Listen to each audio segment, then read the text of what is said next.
Thank you for waiting. I finished checking your adventurer handbook. Here are your commission rewards. We have no other urgent commissions on the books at present. Thank you for all your hard work lately. Perhaps you two could consider taking a vacation. Amazing! Paimon never thought we'd end up having downtime and not cry. Things were pretty hectic when we first got here. Everywhere you looked, it was either the Wild Hunt causing chaos or the Fatui stirring up trouble. It felt like this whole region was one giant slime in a barrel, ready to go boom at any moment.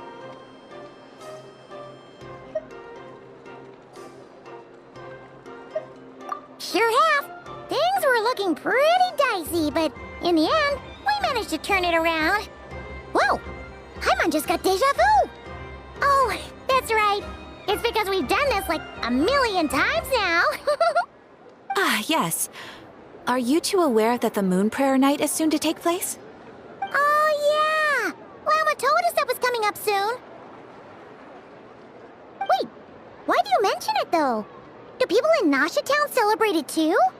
Paimon thought it was just for Moon Goddess worshippers. You're partially right. Most people in Nasha Town just see the festival as an opportunity to do business. They do not concern themselves with the religious element. The festival was first celebrated by the Frost Moon Scions. On this day, they would wear moon prayer blossoms and celebrate the birth of the moon goddess through song and dance. They would also prepare food and handicrafts and give them as gifts to others. Over time, it became Nodcry's most lively festival. Oh, sounds like fun! Great! Well, in the meantime, since Catherine doesn't have any commissions for us, let's focus on some personal business instead. When we first got here, you mentioned that this was where your spaceship landed? We didn't get to follow up on it at the time, because we got wrapped up in that whole rare air situation, but now we can finally start investigating it properly. Well, there's a saying Paimon's heard around these parts, which goes, if you lift up a rock, you'll find something you weren't looking for. By that logic, you'll never find what you're looking for while you're searching, but the moment you stop looking, it'll jump right out at you. Could be worth a try though, right? Anyway, Paimon suggests we focus on other stuff we want to do for now, and just keep an ear out for spaceship-related intel as we go.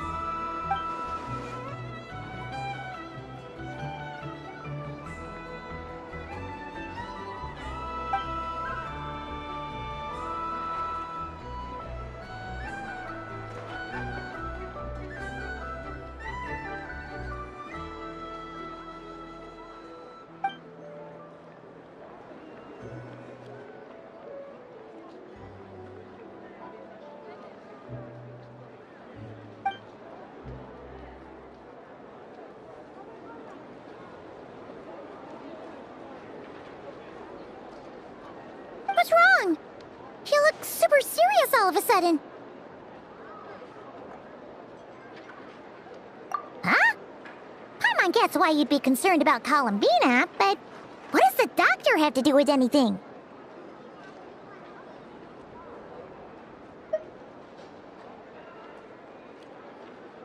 Oh, that's true. And now that you mention it, we're definitely overdue for a showdown with the Fatui. It is weird that he hasn't shown himself this whole time. What could he be up to?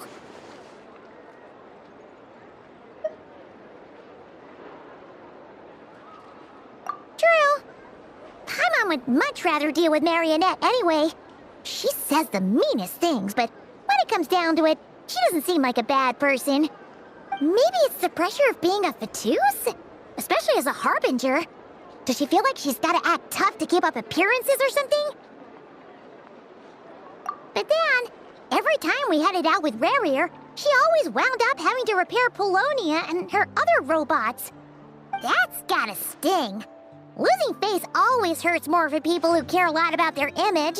She's probably still furious about it.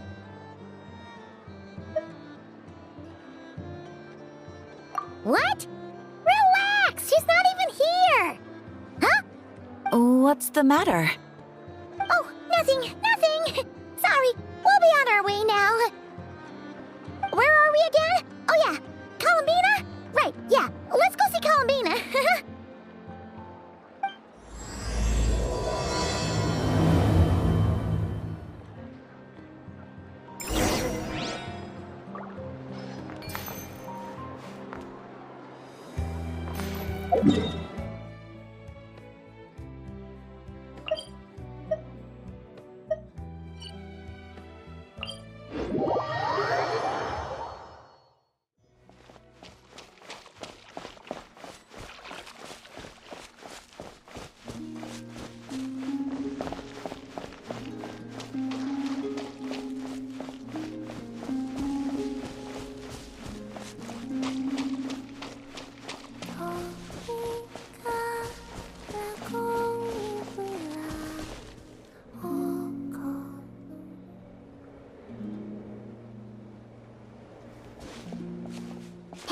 She's sitting up!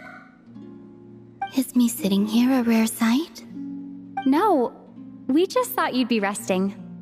Perhaps I would have been, were it not for the sudden arrival of some unexpected guests. Not that I consider it a disturbance. After all, you are the only ones who are free to enter. Would it not be a little unfriendly of me to lie down while we speak? I didn't realize you put so much thought into little things like that.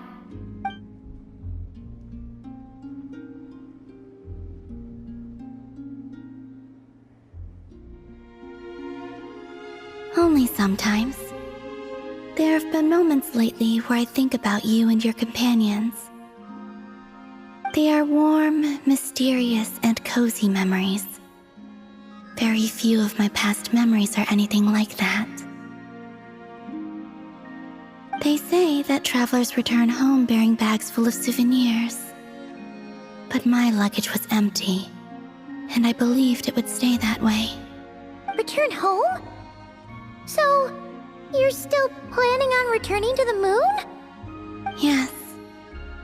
This planet continues to reject me, reminding me that I do not belong here. If I remain in Teyvat, there will come a day that I disintegrate. And I don't mean reduced to dust, or turned into food for the flowers. I mean, I will cease to exist entirely. Alright then. Well, we're sure gonna miss you. But it sounds like we'll have to say goodbye. How do you intend to return? The moon prayer night is soon to arrive. On that day, the moon will be closest to Teyvat. The Kuvaki in this land will reach its peak at that time. I merely need to grasp the tide, and with relatively little effort. Oh, Paimon gets it! It'll work like a slingshot! You make it sound like she's gonna get blasted up to the moon. If I did that, I suspect I would crash into the false sky. I will be using a much gentler approach. But I do like the analogy. It's fun. You see? She gets Paimon's sense of humor. In the blink of an eye, the time has come to part ways. It does feel that way, doesn't it? Time seems to fly fastest when you are enjoying it. I have always thought of myself as a wanderer on this earth, and it has never expressed any desire to keep me here. Yet, just as I plan to depart, it tugs at my arm. Is this a gesture of affection? Or is the world mocking me? Oh. Were you hoping I can answer that? Yes. You are a traveler, so you must have a lot of experience in this area. Then, what I would say is, enjoy the moment. That's right! Don't overthink it! Happiness is happiness and joy is joy! The point is to enjoy it, not analyze it! I see. Then what I would say is, even though I am very tired right now, I am still happy. I can't tell from the tone of your voice. Oh, really? You don't think I sound happy? I'm just kidding. I could tell you were in a good mood today from the moment we saw you. Ah, a joke. Albeit not a funny one. Anyway, I assume you're here about you-know-what. Give me your hand. Actually, it's not that. There's something else we wanted to discuss with you. Oh. Then, do you still want to give me your hand? Or not? Sure.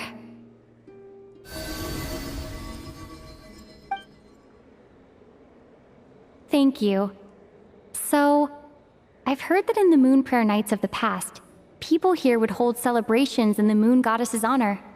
Since you helped so much in our fight against the Rehir of Solnari, I think you deserve a farewell party before you return home.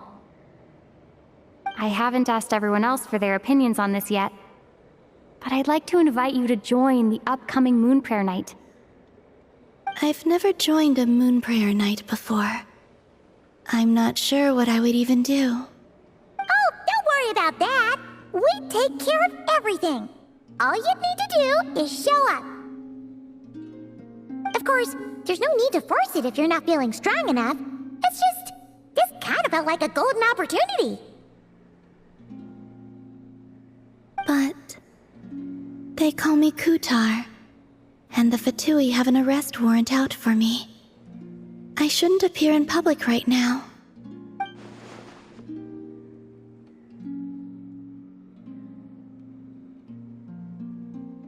I'll make it work. You have my word. Yeah, we got your back. Well, she does. Paimon's actually not too sure what she's planning. All right, if you're sure. I will not refuse your invitation. I suppose it wouldn't hurt to pack a few more sights from this world into my suitcase before finally learning what my homeland looks like. Oh, if you see Lauma, please tell her that my answer to the question she asked me is neither yes nor no. Rather, it is, there is no need. That was kind of cryptic, but sure. Guess it's between the two of you. We'll pass along the message. Bye for now.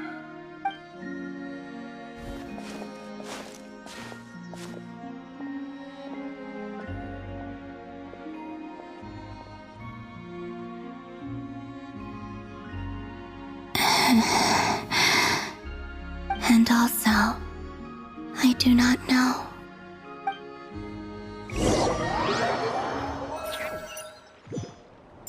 Since she's agreed to join the festival, let's go see who else wants to take part. Lauma's gotta be the person most familiar with the Moon Prayer Night. We should start with her. Also, what exactly is your plan to keep her safe? I'm not sure yet. I'll figure something out. What? Are you serious? And Paimon even gave you her vote of confidence back there. When did you become so sneaky?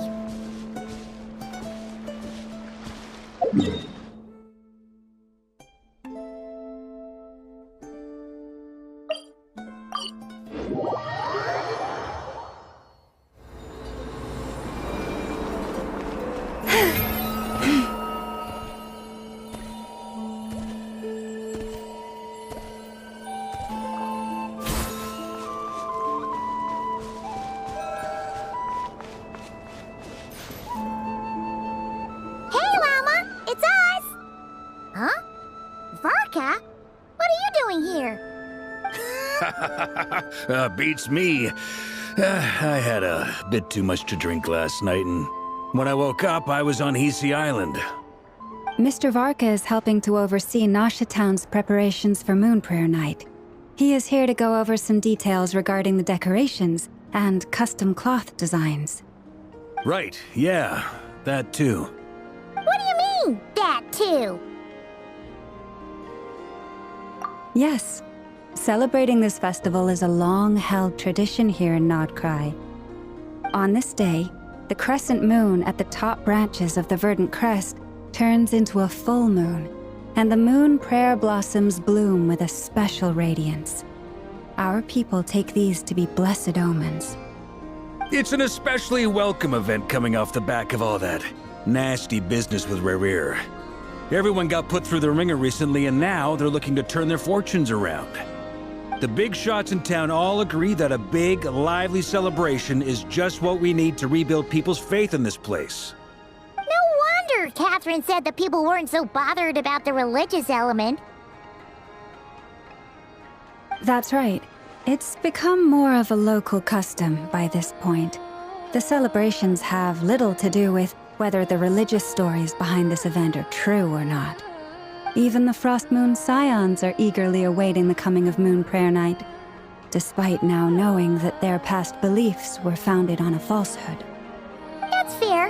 It's a bit like the Lantern Ride in Liyue.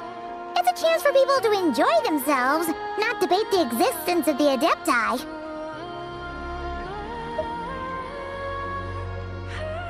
Oh, one other thing.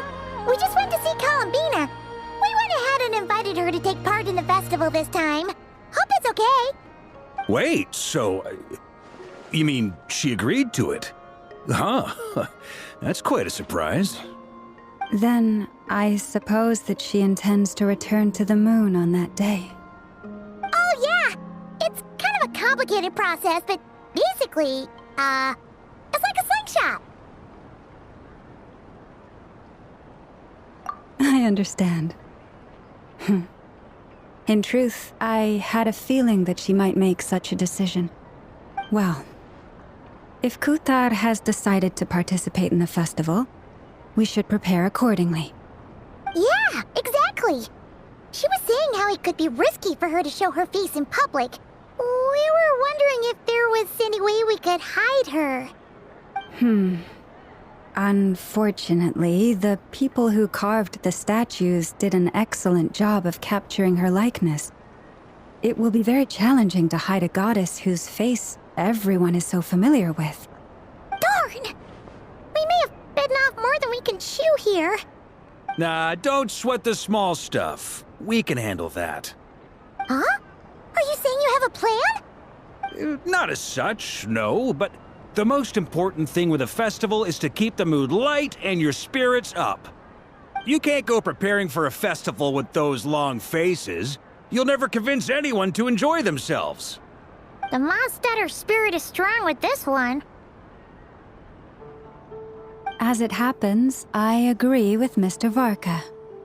Let's start by making our appreciation for Kuthar the beating heart of the festive atmosphere. And who knows? Once we get the ball rolling, perhaps everything will just fall into place. Hey! Did you catch that? Lama said the thing! Or close enough, at least. I'm looking forward to the Moon Prayer Night already. We have a festival in Mondstadt called Windbloom, and you can always tell which couples are celebrating it for their first time by the smiles on their faces.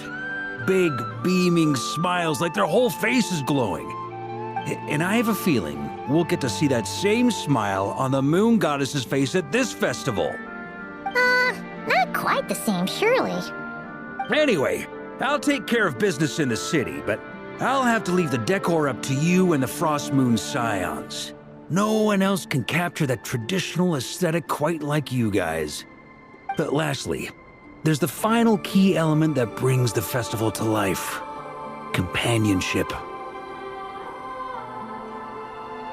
Before you leave, let me show you something that we've been preparing. Mr. Varka had asked to see it already, so you may as well tag along.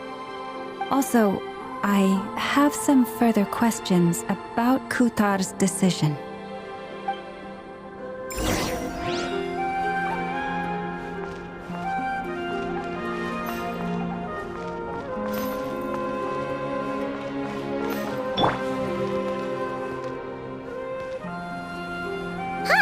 What's this? They sure look like they're having fun. I believe so. Kuhenki seem very skilled at playing drums like these, although I'm not sure where they learned it from. Maybe it's an innate talent? In their eyes, they're probably just playing with toys.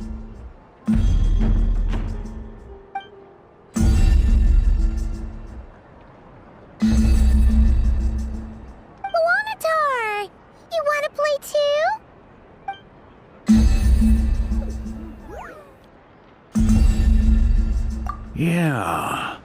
She looks more confused than anything. Maybe we can teach her next time if we get the chance.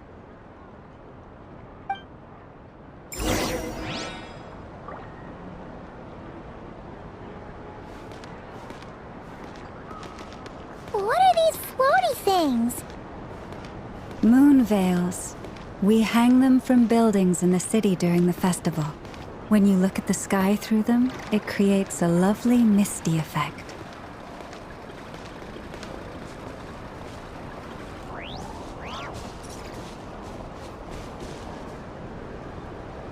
Everyone seems hard at work. They are preparing items for Moon Prayer Night. For instance, the sculpture being made over here, Mr. Varka and I were just finalizing the details of where it will be placed. Ah, there she is. I didn't know the finished article would be so large. Not to worry, though. All the necessary arrangements have been made. Just let me know once it's ready, and I'll get some people to ship it over. You have my thanks. And over here, we are preparing a very traditional confection. Oh, look at all these colors! It looks great! Can Paimon try one? Of course. I have a feeling you'll like it a lot. You bet! Sweets and treats are Paimon's favorite! If you included those in the Feast of the Moon, I bet Paimon would have joined the Frost Moon Scions by now. There will also be verdant crests like this present in Nasha Town during the festival. The timing of Moon Prayer Night is not completely set in advance. We make a rough estimate, then observe the changes in the verdant crests and moon prayer blossoms to guide us. As such, the wait itself is a fun feature of this particular festival.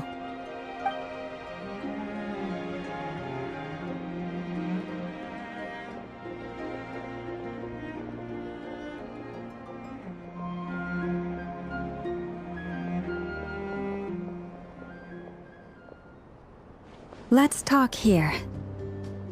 To tell the truth, I am very surprised to hear that Kutar is willing to participate in the festival. I once asked her if she'd be willing to stay with the Frost Moon Scions. I could introduce her to everyone, and we could be a family to one another. She did not answer, but she has not appeared here since. I took this to mean her answer was no, but if that were the case, she would not have accepted this invitation.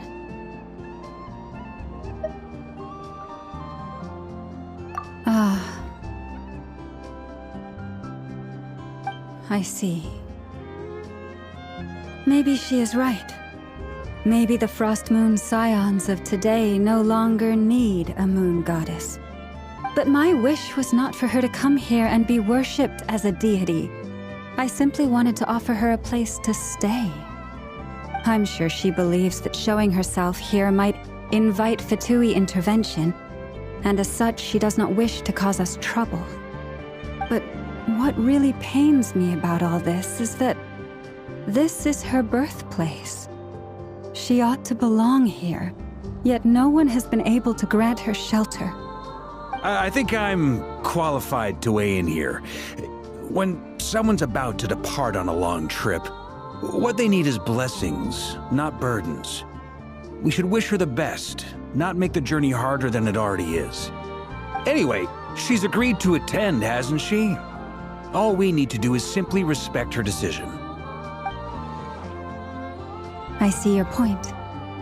Yes, she will soon depart after all. Our job is to leave her with some happy memories. Besides, who's to say her journey to the moon is a one-way trip? It's not like she can't come back and visit if she wants, right? Paimon agrees wholeheartedly. Festivals are all about having fun, so let's keep it simple.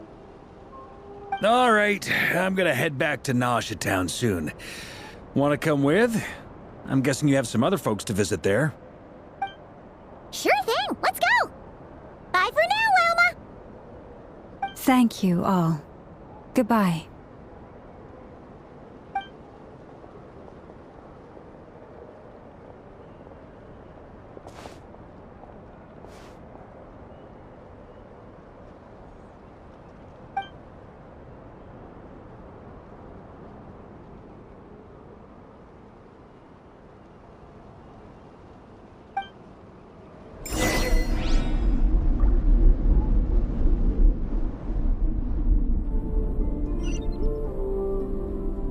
Huh?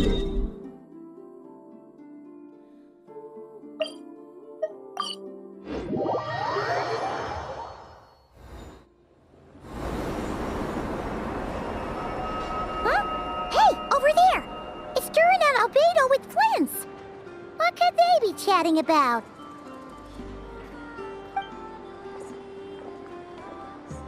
Your guess is as good as mine.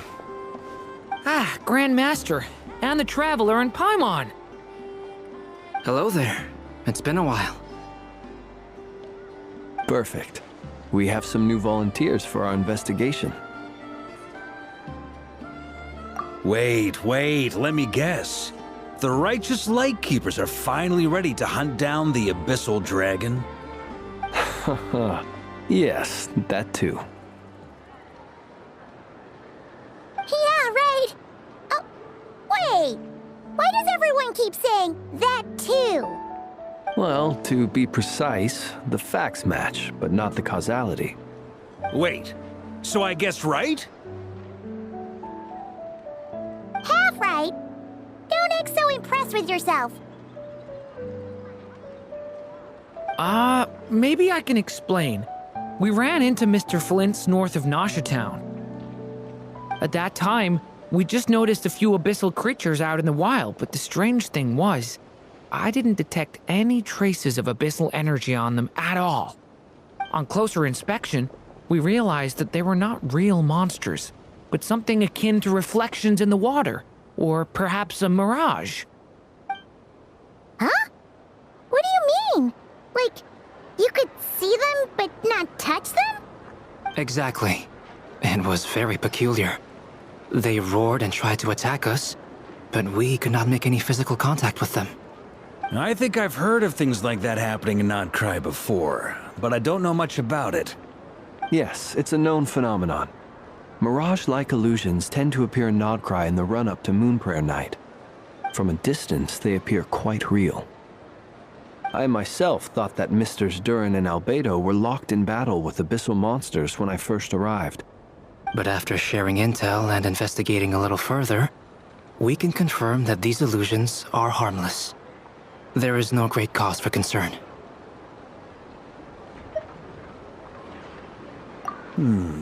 All the Mirage stories I've heard are either animals, rocks, or small houses. Abyssal monsters, though? That's a first. It's a first for me, too. So I'm planning to look into it further just to be on the safe side. I intend to inspect a few more locations. What about you two? Any plans? Alice contacted me a few days ago. She'd like me and Durin to assist her with an experiment. But we lost contact shortly after receiving the message. I'm sure that comes as no surprise to anyone familiar with her. We don't know when the wind will blow, yet when the wind blows, we will know. That, in a nutshell, describes how Alice operates. Yeah, that tracks. Okay. Well, I suggest we investigate this Mirage business in the meantime. It's piqued my curiosity, and I'm pretty sure I know someone who will already be 10 steps ahead of us. Well said. Right?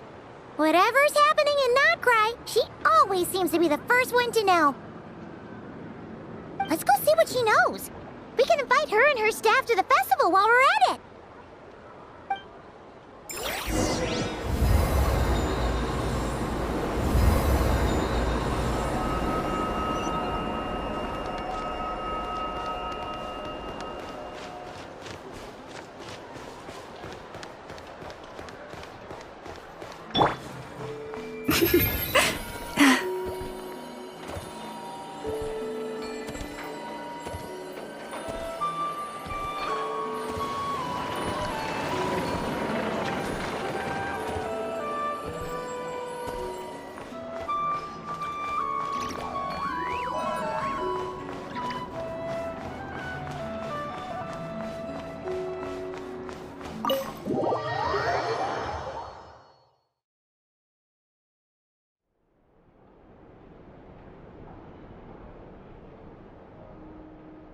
You're right, I have noticed. There's certainly something a little fishy about this situation. Only a little, though. Records indicate that this phenomenon can occur in the days before and following Moon Prayer Night. That said, it has always been a rare sight in the past. The odds of encountering these phantoms are similar to looking up in the night sky, happening to see a shooting star, and managing to make a wish before it disappears. But this time, either everyone's getting lucky, or they're appearing far more frequently than usual. Yehoda's out gathering intel as we speak. In the meantime, let me check off some points of interest. First, the Abyss. The ones we saw seem to be abyssal monsters. Indeed. But we have identified one location where many more of them have made an appearance. And not just monsters, but human phantoms, too. Given the scale and nature of the phantoms, it's almost as if someone's last memories are coming to life. Or perhaps the memories of multiple people. Oh. So you mean the phantom monsters are hunting down the phantom humans? Exactly. The phantoms can interact with each other, but we have no means of intervening. In addition, some of the human phantoms would seem to be from the very distant past. This is clear both from the clothing they wear and the stories they tell. They claim to be from Hyperborea, a name which I've heard from Lauma before.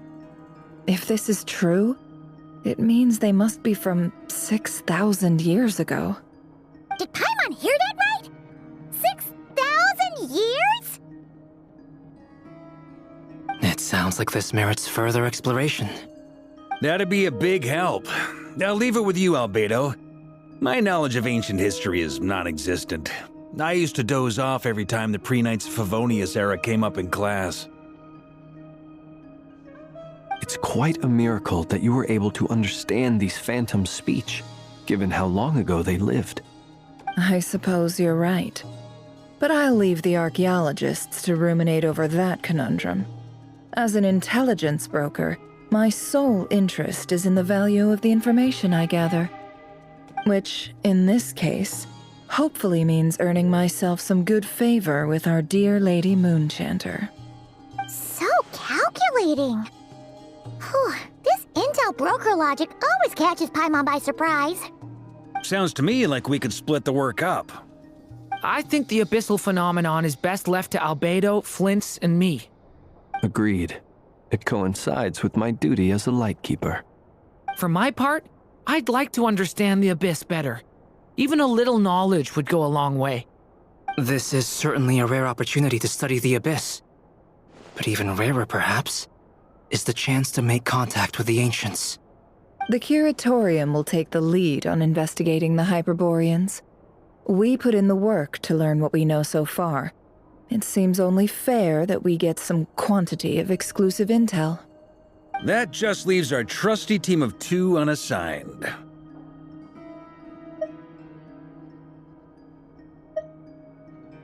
Since you became an honorary knight, of course. This was part of my grand plan all along. Ha ha ha! Oh yeah, by the way, we managed to convince Columbina to come to the Moon Prayer Night celebrations. Would you and Yehoda like to join too? She agreed to that? Huh. Quite an achievement. Never underestimate the traveler, I guess. I'd be happy to join. No point shutting myself inside when the streets are all decked out. I doubt any clients will be visiting during the festival in any case. And Yehoda loves a party, so I'm sure she'll jump at the opportunity. No, no, no, no, no, no, no, no, no, no! Way to contradict me in front of... Wait, no, that's not what I have bad news, boss! So many people. Alright, everyone inside, quick!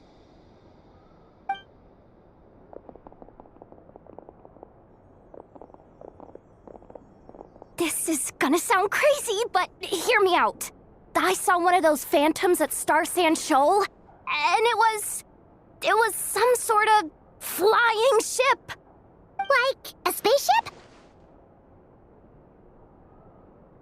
That's gotta be the one you came to Tibet in. You said you saw the same thing through the moon marrow, right? Huh? You already know about it? Ugh, I thought I was gonna blow people's minds. Turns out I'm the last to find out. Wait, back up.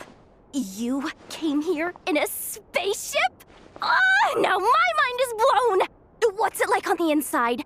Was it like flying through space? I want to know everything!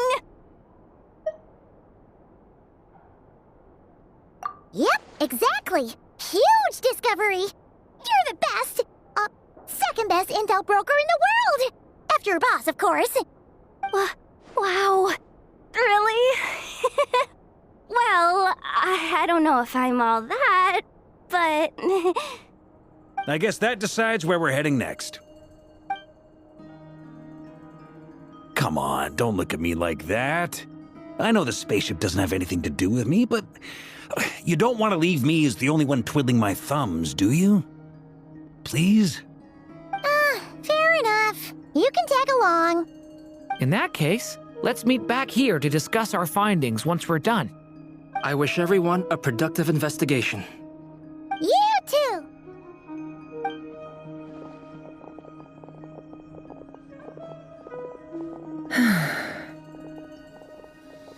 What's up, boss?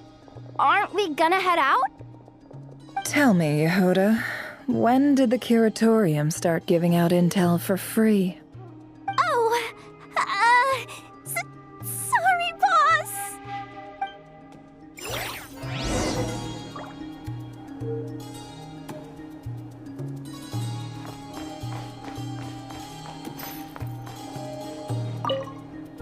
We can't unshare information any more than water spilled on sand can be put back in the bucket. I'll just have to balance the books some other way. Please, boss. There's gotta be another way. Who knows? Depending on what they find, maybe this will work in our favor. Please don't find me. Please.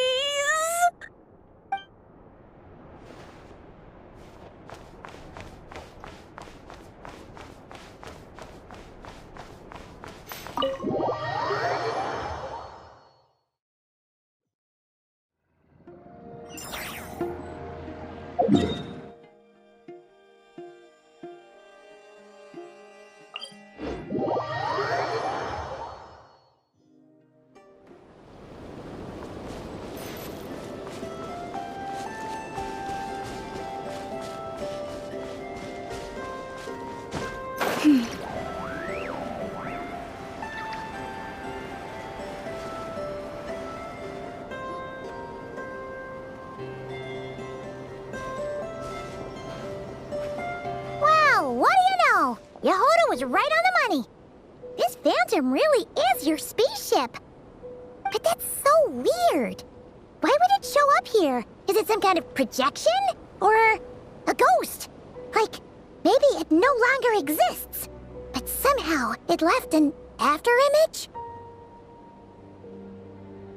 Ah, you're already here. Miss Lauma, what a surprise. I thought you were busy with festival preparations.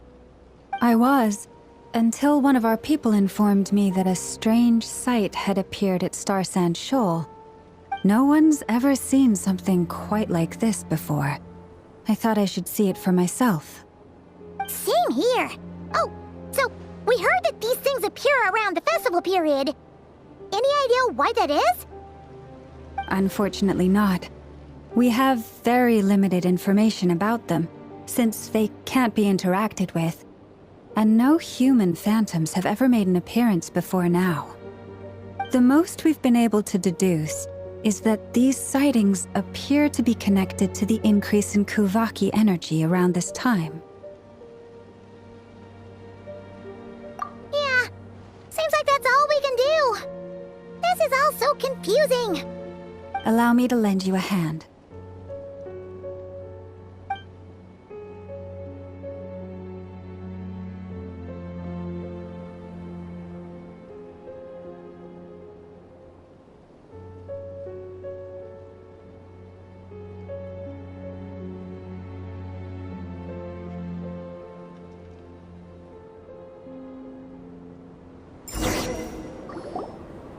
everyone. Our friend here should be able to provide us with some information. Is that a phantom Rhymehorn deer? I've heard about how the Frost Moon Scions live in harmony with the animals and can even communicate with them. That's coming in handy now, for sure. Okay. Yes, I understand. Then how about this?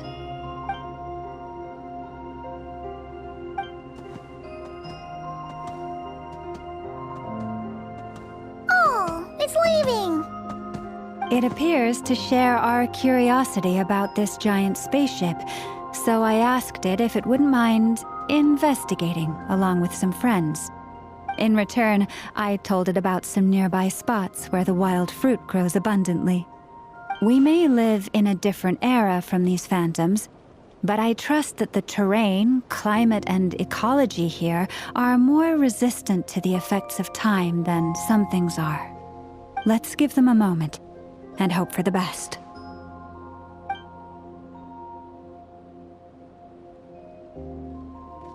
All back together? Must have been a lot of fruit. Indeed. Now let me ask them some questions.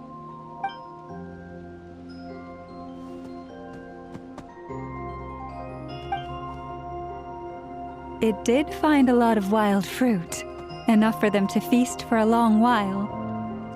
This puffin circled in the air several times, but didn't spot anything out of the ordinary. Certainly nothing to do with the spaceship. Huh.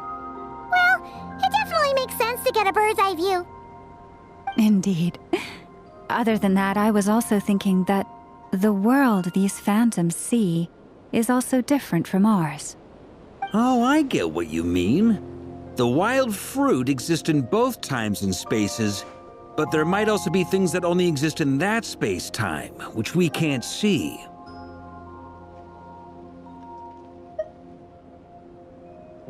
Good point. Great thinking, Llama. Blunthorn rhinos can use kuvaki to shift great rocks, but this one says it couldn't get that ship to budge by even an inch. The sniffer mole tried too, but despite being a skilled digger, it could not get through. They say that the spaceship looks robust and undamaged. It seems completely impervious to any and all attacks. Whatever lies within is well defended from harm. So, just like us humans, there was nothing they could do about this spaceship either. Yes, still, they deserve our thanks. We are grateful for all your efforts, dear friends. Now go, and enjoy your feast. I've noticed some other human phantoms gathered nearby. Come on, let's go talk to them.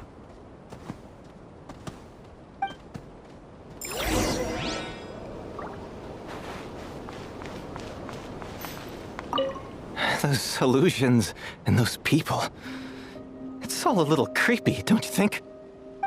Nah, all part of the festive atmosphere.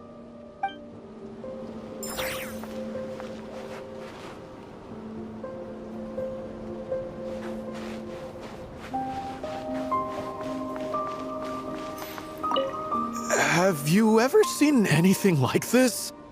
Nope. Never seen or heard anything this weird.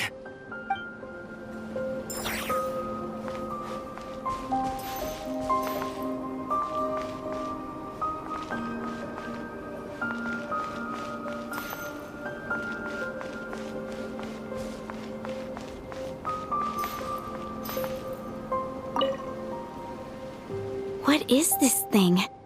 I've never seen it move, and there's no way to get inside. Goodness knows. My grandpa says it's been sitting here at least since his grandpa was still alive. What about his grandpa? Did he say anything to your grandpa's grandpa about it? Huh? I don't know. In all likelihood, it was here back then too. Hard to imagine something this huge could move. Guess that means that as far as they're concerned, this ship's been around a long time.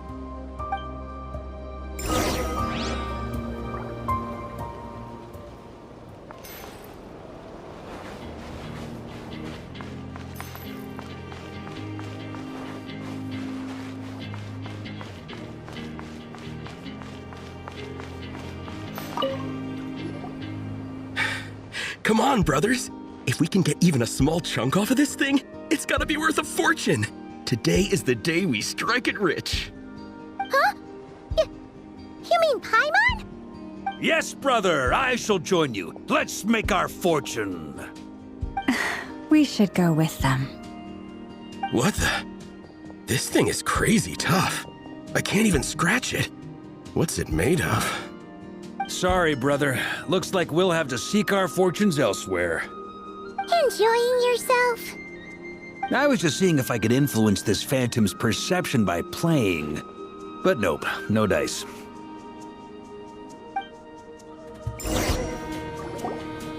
I'm sure we're all starting to build up an idea of what's going on here now that we've spoken to some of the people.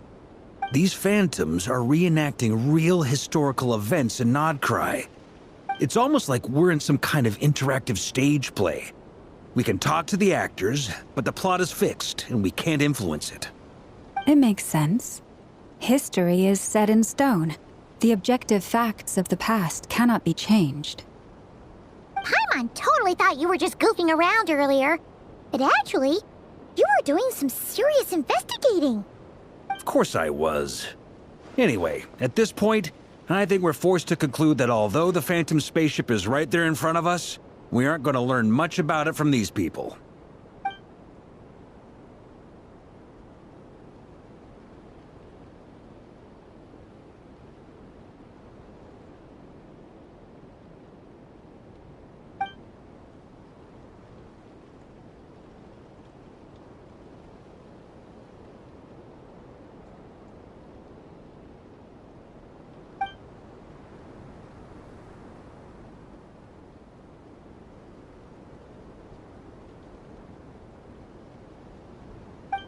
Don't be discouraged. If nothing else, this is proof of the ship's existence. And think about it. So many people tried to hack their way inside, but no one could get the door open. It's made of very tough material. To me, that says that we'll either find the ship itself or the story behind it. It's just a matter of time.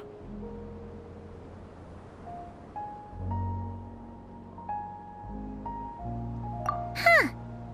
Every now and then, when Varka gets serious, he actually does seem like Grandmaster material for once. I wonder how the others are doing. Let's head back for now. Sounds good. Also, drinks are on me if Team Knights of Favonius is the first to finish. Wait, we have a team name now? Am I in Team Knights of Favonius as well? You're very welcome to join. We've even got a cathedral ready for you. Isn't that technically blasphemy? You wouldn't dare make a joke like that if Barbados was in earshot. Nah, I'm sure Barbados doesn't mind a little harmless blasphemy once in a while.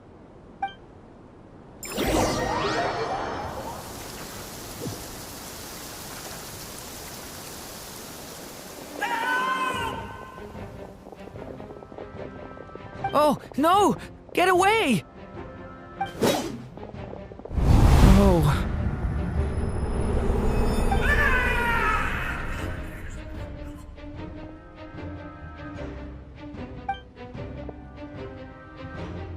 I know it's hard to stomach, Mr. Duran. But as I'm sure you've noticed, there is nothing we can do to intervene in that which unfolds before us. But we have to at least try. And try you have. But are you aware of how many unsuccessful attempts you've made now? I wasn't keeping count. I'm afraid this is the 39th failure so far. Or the 5th if we're only counting this particular victim. There are no indications that these phantoms may be altered in any way. You seem to have calmed down a little. I'll make us a fire. You should rest and have some water. Feeling any better now, Mr. Duran? May I ask a few questions? Be my guest. What exactly are we witnessing here? What happened to those people? My guess would be that we are seeing Nodcry during the Conrian Cataclysm. Would that be accurate? Conria. That is correct. As you know, once the Abyss senses even the tiniest crack, it floods in and spreads like wildfire. There was a time in the distant past when it permeated all of Nodcry, causing immeasurable harm. The people paid a terrible price to heal this land. Then, 500 years ago, the whole of Tevat suffered an abyssal disaster. Once more, Nodcry was dealt a devastating blow. I see. In the face of the abyssal onslaught, all were like grains of sand tossed around by a tidal wave. Be they human, fae, or god. The moment you witnessed is but one drop in a whole ocean of catastrophe. All right. I guess that answers my second question, too. I wanted to know why there's nothing I could do to help them, and that's because what we are seeing is history. That would be my guess as well. As I understand it, history and fate are not all that dissimilar. The latter may be unseen to us, but both are immutable. Yes.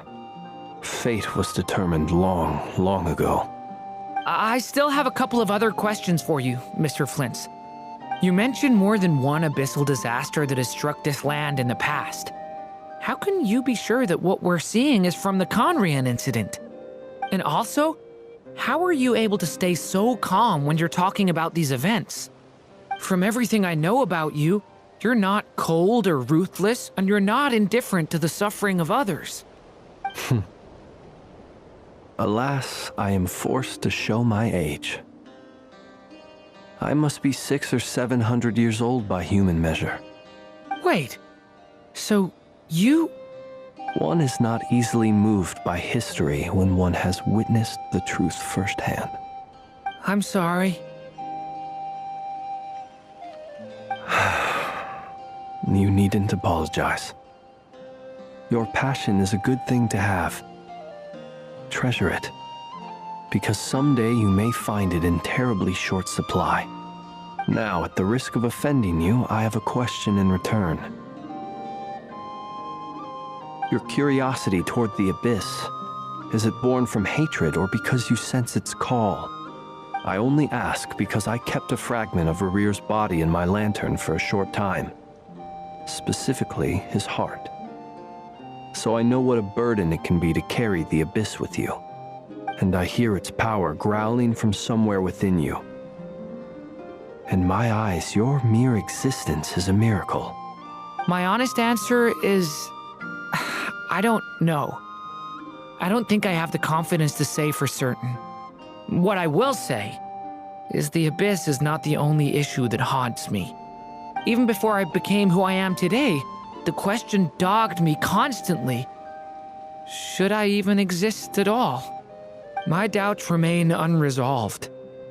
But when we fought Rerear, something became a little clearer to me. Sometimes it is the darkness within us that allows us to achieve the impossible.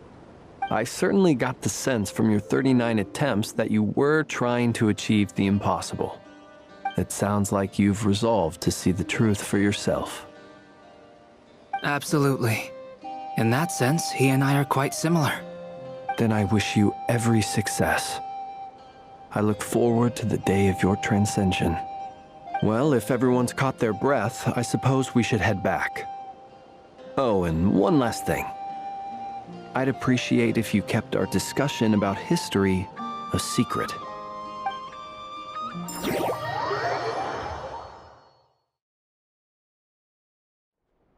Incredibly, our separate investigations led us all to the same conclusion. Hooray for consensus! Yeah, but we barely learned anything, though. I totally thought this would be the mother lode. Talking with the ancients? I mean, come on! But nope. All we got was useless snippets of conversation. And all this stuff about moons and hyperopia. What a load of baloney. Seems like people back then had a few screws loose. I understand your frustration. We found the same issue. Each phantom only showed a very brief moment in time. There isn't much value to be found in these miscellaneous fragments of a civilization's history, no matter how glorious it may have been. If there's a silver lining, it's that these phantoms are harmless to the present reality. They shouldn't get in the way of the festivities. Paimon agrees. And not just because it's the first thing she understood in this whole conversation. You look disappointed, Nefer. Is something the matter? What do you think? We all worked our tails off, but the only one to gain anything from it was you, Lady Moonjanter. Well, please do share the Hyperborean records with me. I will gladly inscribe them in our people's documents. Oh, duh! Yeah! That was it! Hyperborea! Hyperborea. I'm serious. Only an expert in the Frostmoon Scions and their history can turn these records into valuable research material. The alternative is to let them gather dust on the Curatorium's storage shelves until the pages turn yellow. Nefer, you're wise enough to know that cooperating and sharing the profits is the best course of action here. Well, that goes without saying. Sure, let's do that. Huh? But didn't you say we aren't supposed to give out intel for free? Sorry. Shutting up. Now is not a good time to push Nefer's buttons. Anyway, back to Moon Prayer Night. I'm thinking that we should prepare something a little special, aside from the usual decorations and so on. You mean a parting gift? Can't go wrong with food. Although, does food go bad on the moon? Perhaps a lantern would be a better choice. It might be dark up there. It could prove difficult to light a lantern on the moon. Magical stones might serve that purpose better. What about a clockwork mecha model from Fontaine? I've got a whole bunch at home. I use them for fighting practice in my free time. None of these sound like things she would be even remotely interested in. But we don't interact with her enough to know what she likes. Yeah. It would really save us the guesswork if someone could find out what she's into. Wait, what the? Traveler? They're all looking at you.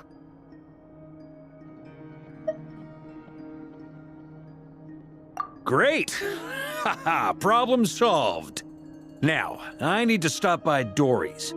Gonna need her help sourcing a bunch of stuff for the festival. Then let's leave it there for now. We all have our own business to attend to. Traveler, if you find out what Kutar likes, let us know right away.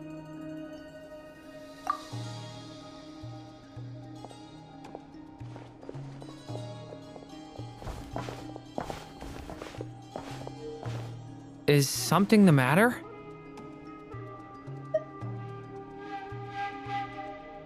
I'm fine. It's just...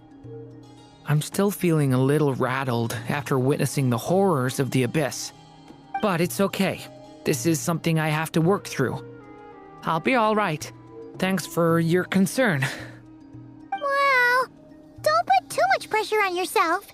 If you ever feel like something's wrong, physically or mentally, we're here to talk.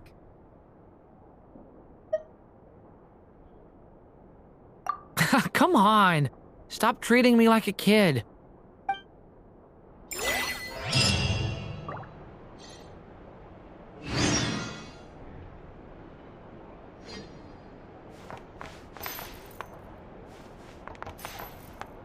Which is why we need a lantern guaranteed to work on the moon.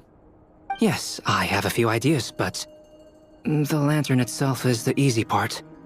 The real issue is how little we know about the lunar environment. Wait, you two are serious about this? Let's just say I'm intrigued by the shining magical stones that Mr. Albedo has mentioned.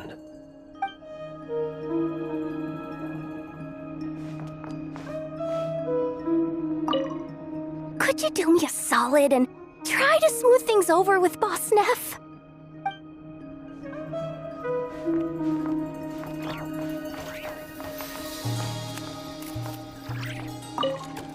You should get going. It's important that we ascertain what Kutar likes.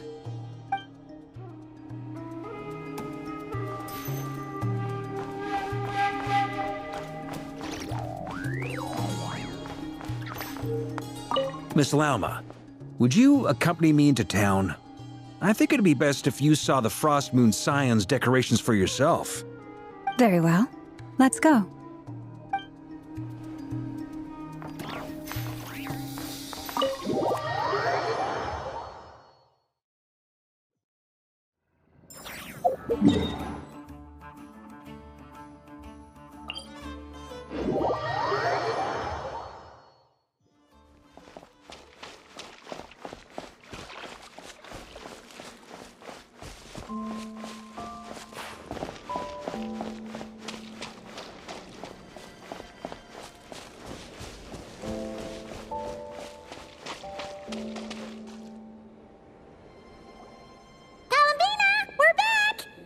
Huh?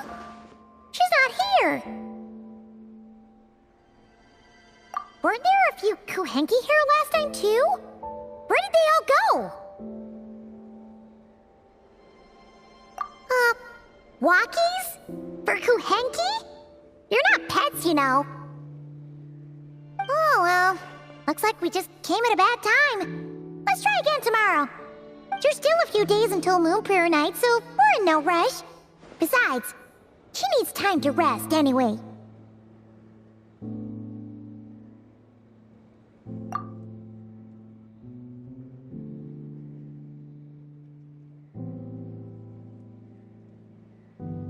Kalamina! Are you back yet? Oh, how strange. Looks like she still isn't here. Right? It's not like her to spend so much time outside. Especially since she's worried about attracting unwanted attention. What about Luonatar? Luonatar, you there? Hey! Do you know where Kalambina went? Sorry, didn't understand. But if you know where she is, could you take us to her?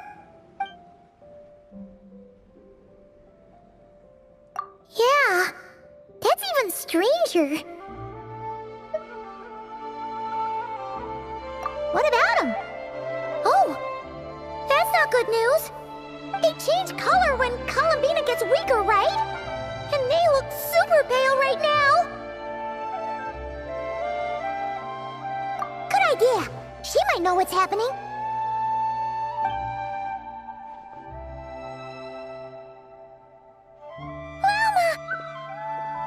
Ah, it's you.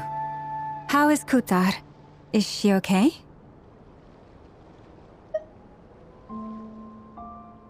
No, she hasn't. I came here to check on her after I noticed the flowers had changed color. Based on past precedent, she must be very weak right now. Even getting up to walk would be a struggle. It seems unlikely that she wandered off outside. Not to mention that she doesn't do that at the best of times either. So yeah, this is super weird. No. Very few people are in the know about Kutar's whereabouts. And if anyone suspicious had visited, they'd have left some sort of evidence. Come on, let's go to Nasha Town. If anyone has seen her, someone there will know about it. It's Notcry's information hub after all. Makes sense. Let's go!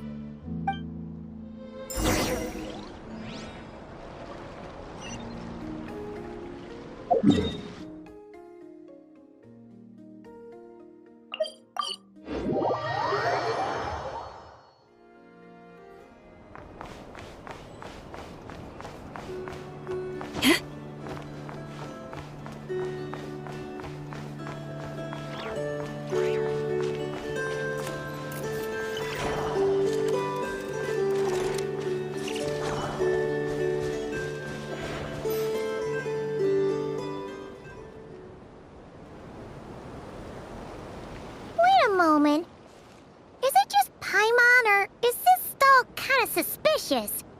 It's never been here before, right? No, I don't recognize it. Alas, your free and easy adventure time is over. Now, prepare to face the final boss of Nod Cry. Whoa! Where'd that voice come from? Not sure, but it's definitely hostile.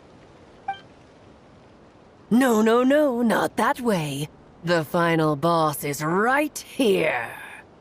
The sniffer mole? That's the final boss? Surely not. Also...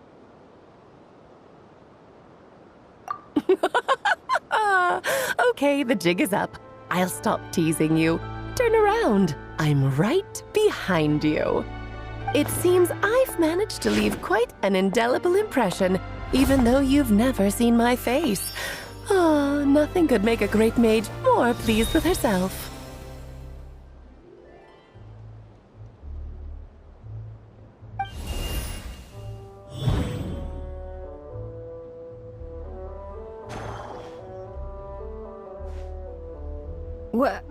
What is going on? I've heard that all the big shots in Teyvat have long, wordy titles that stun people speechless when they make their entrance. Unfortunately, none of them are affiliated with the Hexen Circle, and we ourselves keep a very low profile. The notorious name-dropping doesn't quite work for us. Still, I, for one, think I'm really quite amazing. So that didn't stop me from coming up with a title anyway. Alice! It's really you this time? Not a lantern or a Dodoko, but Alice in the flesh? Oh, that's right. So, what do you think? How does it feel to finally meet me? You look like...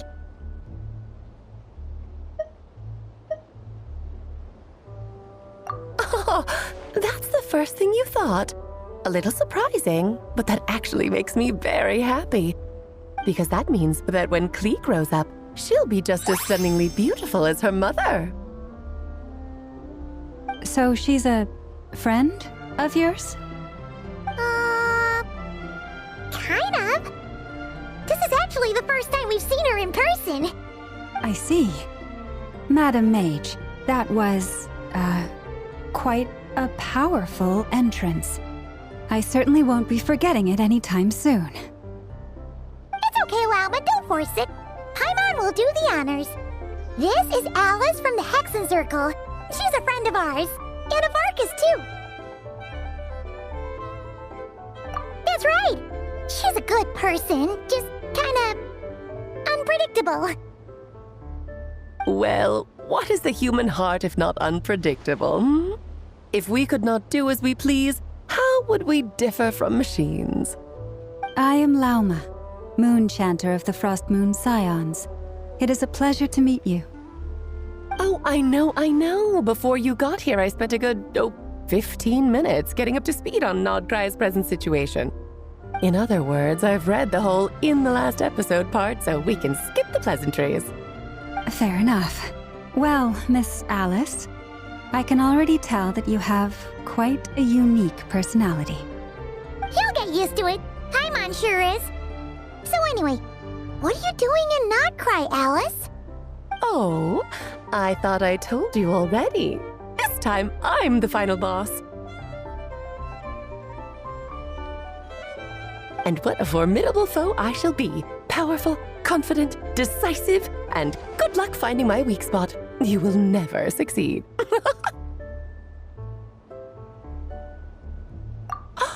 Oh, drat! My one weakness, and you found it in an instant. Fate has been dealt a devastating blow. Thus falls the great Dodo King. Why are you playing along with this nonsense? For funsies, of course. What's wrong, Paimon? Are you disappointed in me? Am I a gigantic letdown? No, it's just... you seem like a busy lady. And this is the one time you've shown up in person. Paimon figured it would be for something more high stakes than just goofing around. You're quite right. I'm here in Nocturne because something big happened. Something big enough it caught the attention of the Hexen Circle. It concerns the 3 moons, Tevat's borders, and of course, the moon goddess you are currently searching for. Kind of. Why don't we discuss this over a pot of tea? My main reason for coming on this trip to Tevat was, of course, to have some fun. But I do technically have a job to do as well, namely, maintaining the stability of Tevat's borders. I'll skip over the complicated parts, but to sum it up, abyssal energies are all that lie beyond Tevat's border. We'd find ourselves in a real pickle if they ever made it through. And the phantoms you've been seeing are a sign that the border has been disturbed. Ah, no wonder they tend to show up around Moon Prayer Night. Is it because the real moon is now so close to us that its power can cross the border? In part, but only a negligible amount passes through. Just enough to influence the verdant crests and so on. And as you've noticed, there has been an unprecedented number of phantoms appearing this year. The influence of the moon beyond the border cannot explain this. No, there is another far greater factor at play. The trilunar syzygy. A trilunar syzygy? Eons ago, before the heavenly principles came to Tevat, it was the then 3 moon goddesses who controlled the laws of this world.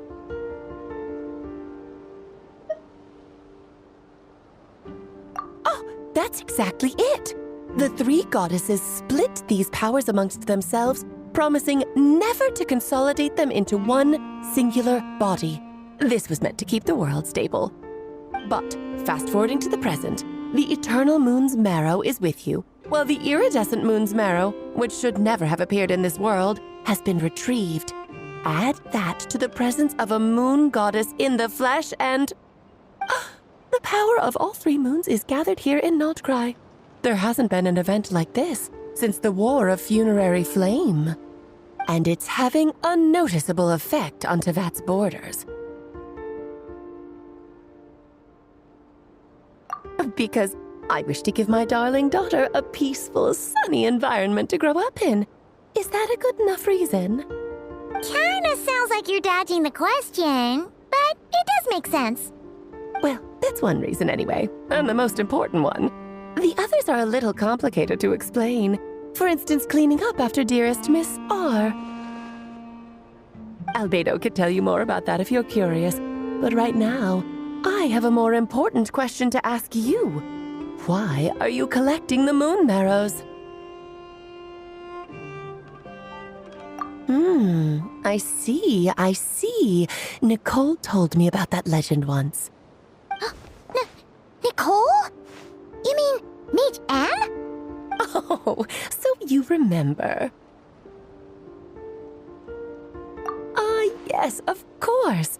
That was a story about fate, her area of expertise. But back to the story of our dear moon goddess. I'm afraid her intended method of returning to the moon is unlikely to work anymore. What does that mean? She may be missing, but she hasn't gone anywhere. She has disappeared.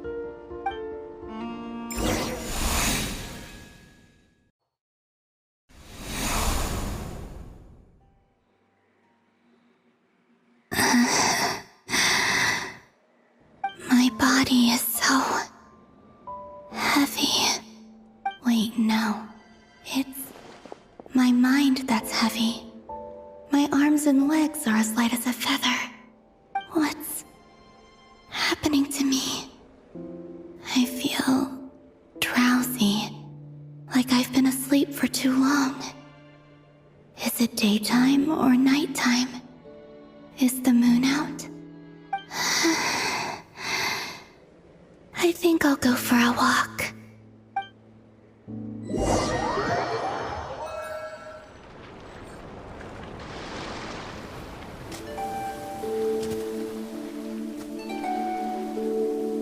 Are you out for a walk too?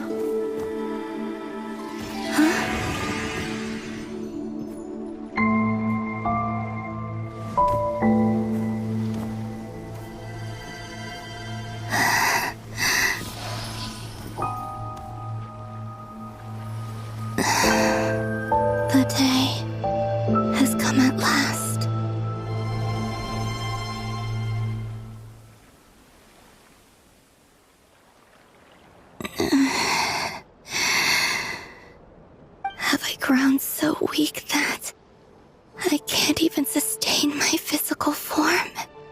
But Moon Prayer Night is nearly here. I was so close to returning home. Death is near. Is this how it ends for me?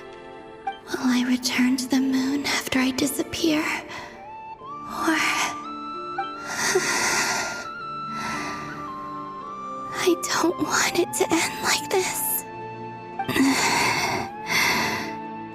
So far, at least, I still exist. Even if not physically, I can still feel.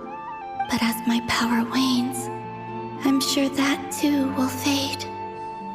I suppose I might take one final look at this world. The world where I was born.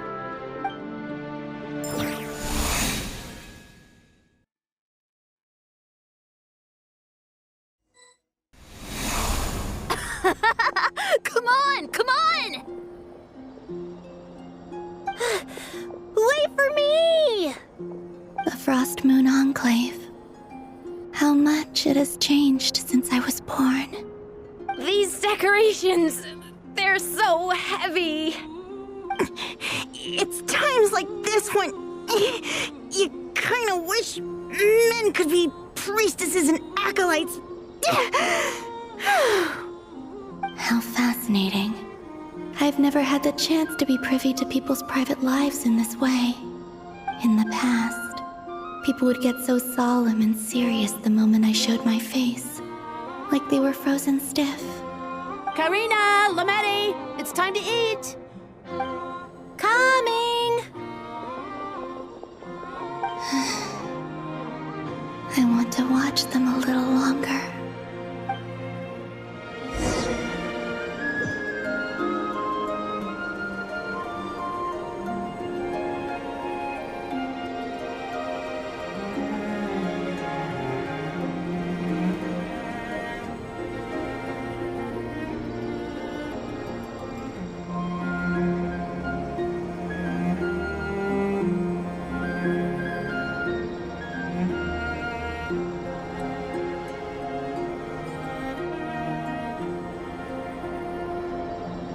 So just fill these balloons with air, right? Yep. Try a couple now to test things out. The rest can wait till Moon Prayer Night. Think fast. Rita! Teasing an acolyte of the Frost Moon Scions? Surely that's a punishable offense. Take this!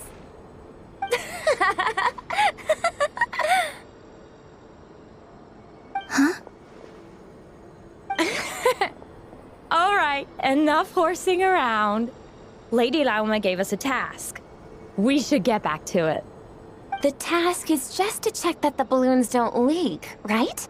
Doesn't matter if we fill them with air or water. Yeah. Okay, you got me there. And you got me there. But still, we can't use all the balloons before the festival even starts. We won't use all of them. And as long as Lady Lauma's trusted acolyte doesn't snitch, this can stay as a little secret between friends. A couple more can't do any harm, right?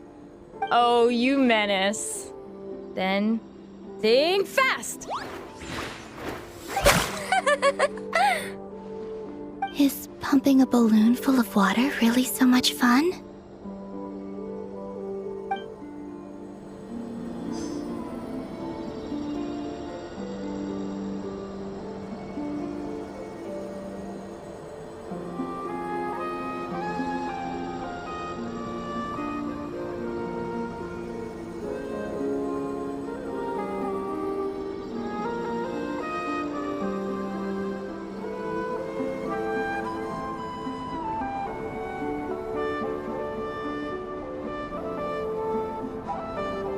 I'm sure you're both tired from playing all day. Come on, eat up. A plain, humble meal. That has always been the way of the Frost Moon Scions. Huh? How come Lametti got a midsummer berry dessert? Oh, I always get Lockaberry. I don't mind sharing. You can have a bite of mine if I get to have a bite of yours. They're sharing food? I've never shared food with anyone before. Even at the Harbinger tea parties, everyone just ate off their own plate. And when I couldn't finish my food offerings from the Frost Moon Scions, they'd leave the leftovers out under the moonlight for the animals to claim. Hey! That was 2 bites! Oh, then you can have another bite of mine. Oh, you too. Oh, don't fret now. Here, have some of Granny's too. So this is what it means to be family.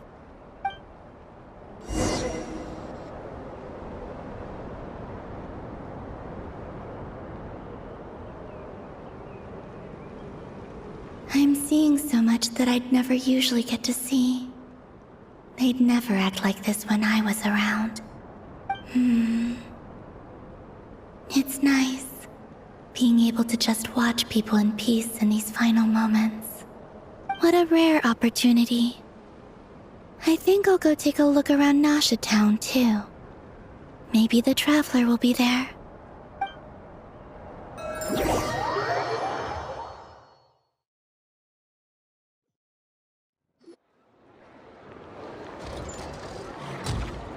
After the War of Funerary Flame, the Moon Goddesses were no longer recognized by Teyvat. They lost the whole foundation for their existence. That's why the Moon Goddess's strength is fading. She cannot withstand the world's rejection of her.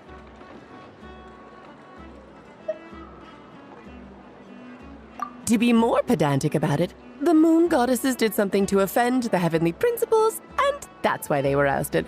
Something of a recurring theme in Teyvat's history. Theoretically, speaking so candidly should put me in their crosshairs too, but they can't tell me what to do. I'll say whatever I want. Anywho, the Moon Marrow energies were but a drop in the bucket for her, and that battle against the Ray Hair of Solnari only weakened her further. Fortunately, it happened close enough to Moon Prayer Night when the Kuvaki concentration here is high. That's the only reason she managed to survive this long. What do you mean, fortunately? You said she disappeared. We're too late. Oh, what a headache. I thought this was all common knowledge. I guess I have some more explaining to do. Okay, buckle up. It's time for another lecture.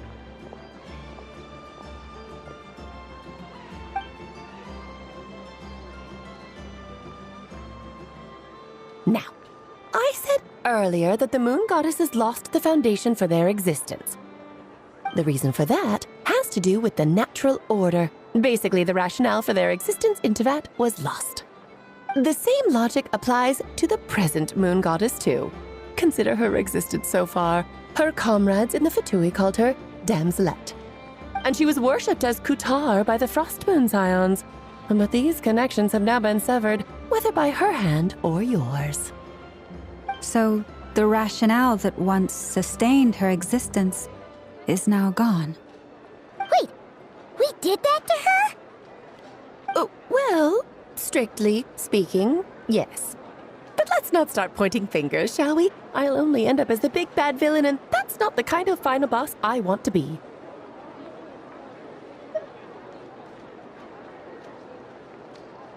Of course I do. I'm only the greatest mage in the whole entire world.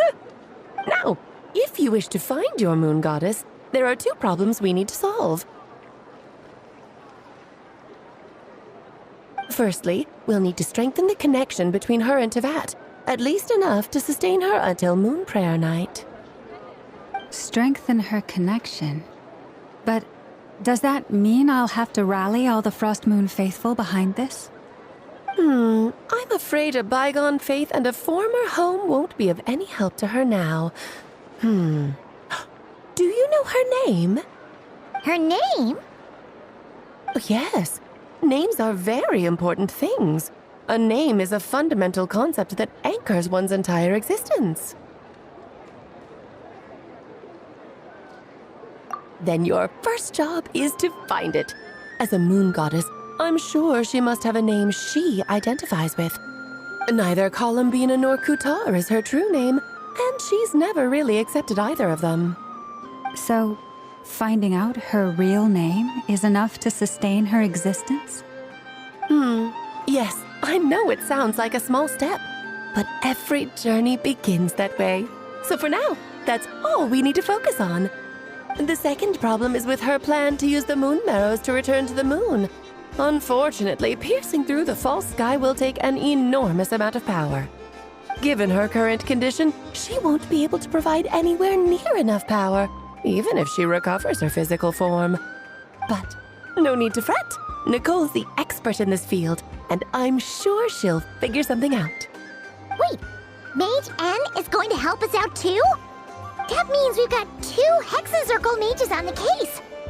This is turning into a pretty big deal. Actually, this is more of a side quest for me. Like you said, I'm a busy lady, so I can't stay for too long. I'll have to return to Tibet's border soon. That's the upside you get for looking out for my little Klee. Hopefully that will incentivize you to carry on keeping her company in the future. Anyway, jokes aside, you'd better get moving. It will take quite a miracle for the Moon Goddess's consciousness to hold out till Moon Prayer Night. Oh, I suppose I might as well tell you where Nicole is before I leave. Off you go now. Time to meet your new friend. Oh, yes, and a little suggestion. Don't forget to mind your heads. What? I wonder how Durin's doing. I should really go see him before I head back. You really are super busy. I most certainly am. There's so many children I have to keep tabs on just in Mondstadt. Durin, Albedo, Venti, Varka. Klee didn't make the list, huh? Of course not. Klee is my pride and joy. I have no qualms about her, because she's the best child in the whole wide world. Yeah. Klee's a little angel. I'm glad you agree.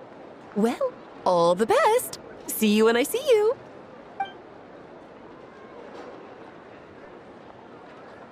She left in a hurry. Yeah. She didn't pack up her stall. Should we handle it for her?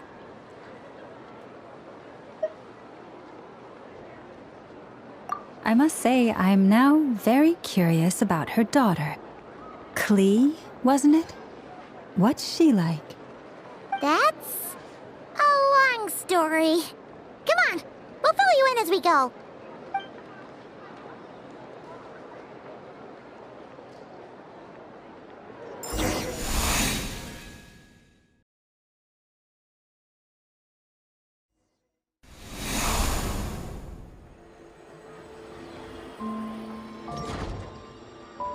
What a lively place. I've never experienced Nasha Town like this before.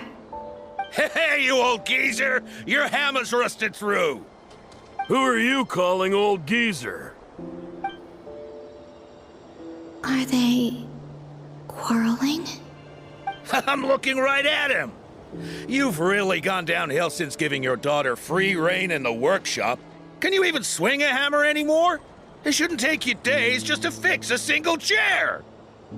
You might as well use that hammer to massage my back for all the good it's doing. Don't run your mouth, or you'll get a back massage that'll put you in bed for the rest of your life. Look, the materials haven't arrived yet, all right? You know how busy it gets in the days before Moon Prayer Night. I'll bet you send all the materials to your little princess. Blood's always thicker than water, huh? All right, you've made your point, Uncle Koski. As soon as the materials arrive, fixing your chair will be the #1 priority. And Dad, if you've got time to chat, why don't you lend me a hand, See? Lolka knows what the score is. I guess they're friends. But the way they spoke to each other was so ugly. Then again, it wouldn't be the first time I've seen something like this. Columbina! Sing outside my door in the middle of the night one more time, and I'll unscrew your vocal cords. You hear me? Oh, Zandrone. So that was her way of trying to be friends with me. What a pity. I won't get the chance to say any ugly things in reply.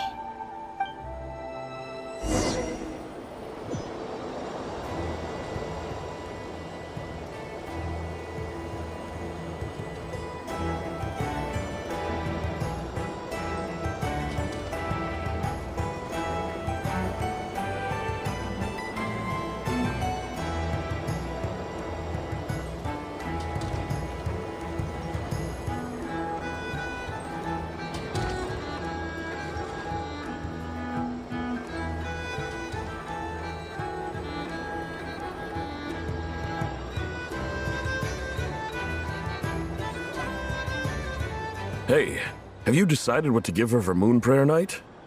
I sure have. She's gonna get the surprise of her life when she's least expecting it.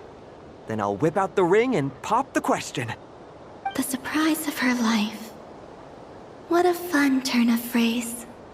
Cool, I get the picture. You can spare me the gushy details. Ooh, looks like we have a customer. Hello there, ma'am. Would you like some Moon Prayer Night candy? Huh? Is he talking to me? Can he see me? Here you go.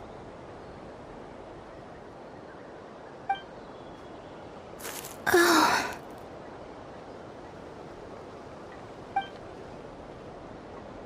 Come back anytime. Right. Now, where were we? I don't know why, but I still held out hope.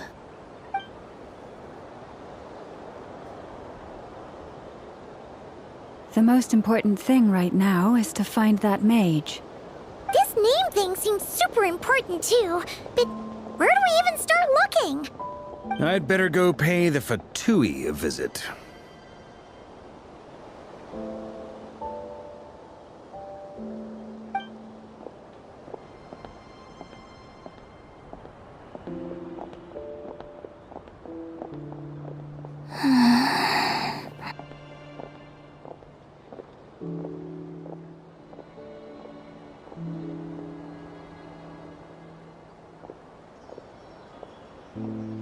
Columbina?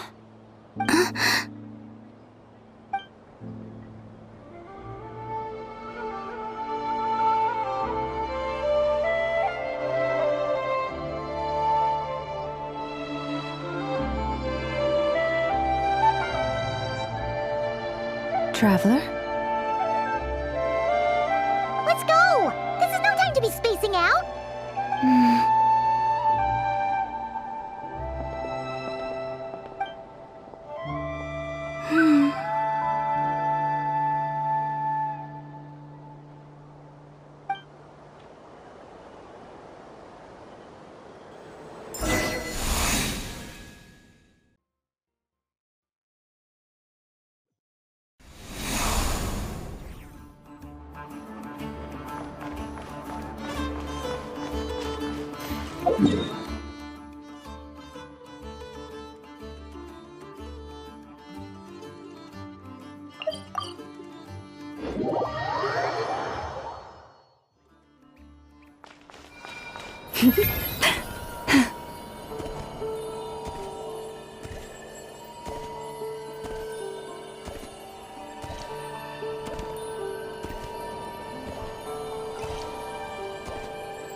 Where are they going? They mentioned a mage and... a name? So, Mr. Varka, are you acquainted with this Nicole? Or should I call her Mage N? Not really. We've never met, though she has come up in conversation. From what I've gathered, Alice kinda took Nicole under her wing.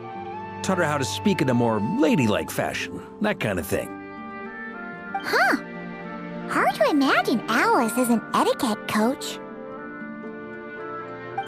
Yeah, Alice is a larger-than-life personality, I'll give you that.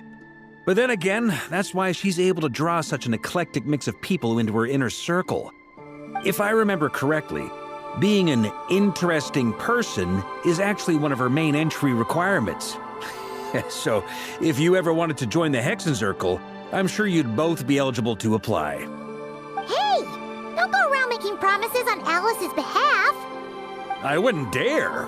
I'm just trying to paint a picture of the Hexenzirkel for you. Okay, sure. Anyway, since none of us have ever met Nicole, how are we supposed to find her? We can't just go up to every woman in sight and ask, "Hey, are you Nicole?" Maybe something she's wearing will give it away? Like, a wind bloom pinned to her chest or something. Wait a minute. Alice never said Nicole was from Mondstadt. Oh, true.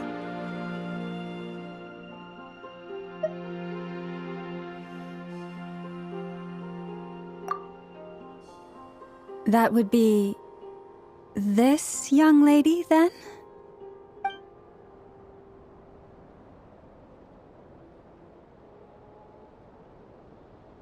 Hey there! Sorry to disturb you, but are you Miss Nicole? Varka, Knight of Boreas of the Knights of Favonius. Alice might have mentioned me before. Ah! Have we got the wrong person? Sorry. Well, this is awkward. When I shook my head, I meant, no, Alice hasn't mentioned you before.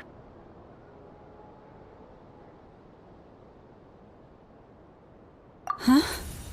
Where is this voice coming from? My apologies. For certain reasons, I am unable to speak. This is the only way I can communicate with you. It might take some getting used to, but I hope you can understand. Hey, it's fine. I'm more shocked by the fact that Alice never speaks about me. I mean, As for you two, we have crossed paths twice before, but it is nonetheless a pleasure to finally meet you. It's really you! Thanks for all your guidance in the past! You're quite welcome. This time, things are different. We have reached the unwritten pages of the story. You might say that we stand at the crossroads of fate.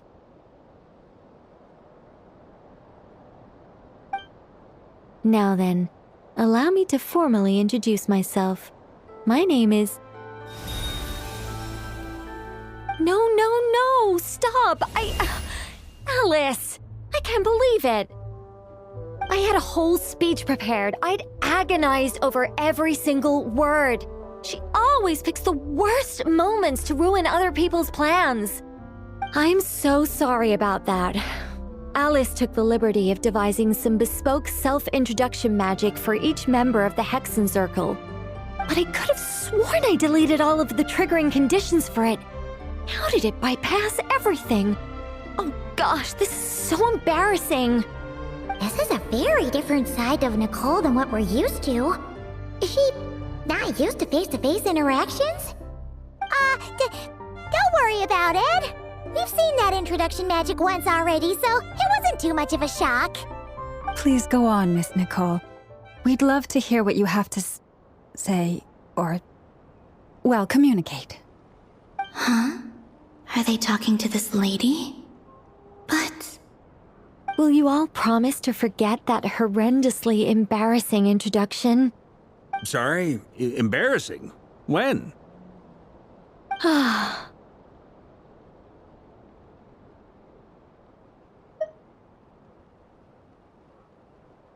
Yes, my name is Nicole, and I am one of a very few angels who have retained both their preferred form and their power. The Traveler and Paimon should be no strangers to this concept. There is another of our kind in Natlan. They call her the Lord of the Night. All right! Paimon remembers her. Yes. Well, I have retained more of my power than she. It's because I don't have a long-term duty to fulfill. To be more specific, no.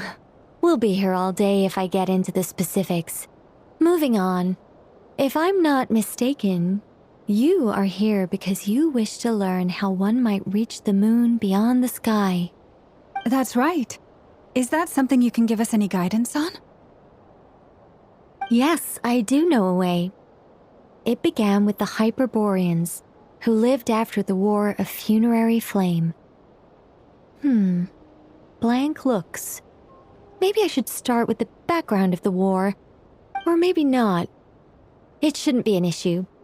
I'll fill in the gaps for you when we have more time. Anyway, after that war ended, the 3 moons retreated to beyond the false sky. The Hyperboreans were humans I once aided. They accepted the civilization and creations bestowed upon them by the angels. But despite accepting many blessings of the angels, many among them still held on to their faith in the moons. They were reluctant to accept the new order, even after the War of Funerary Flame. They sought to contact the moon goddesses beyond the sky and receive their guidance. But all 3 had passed away by that point.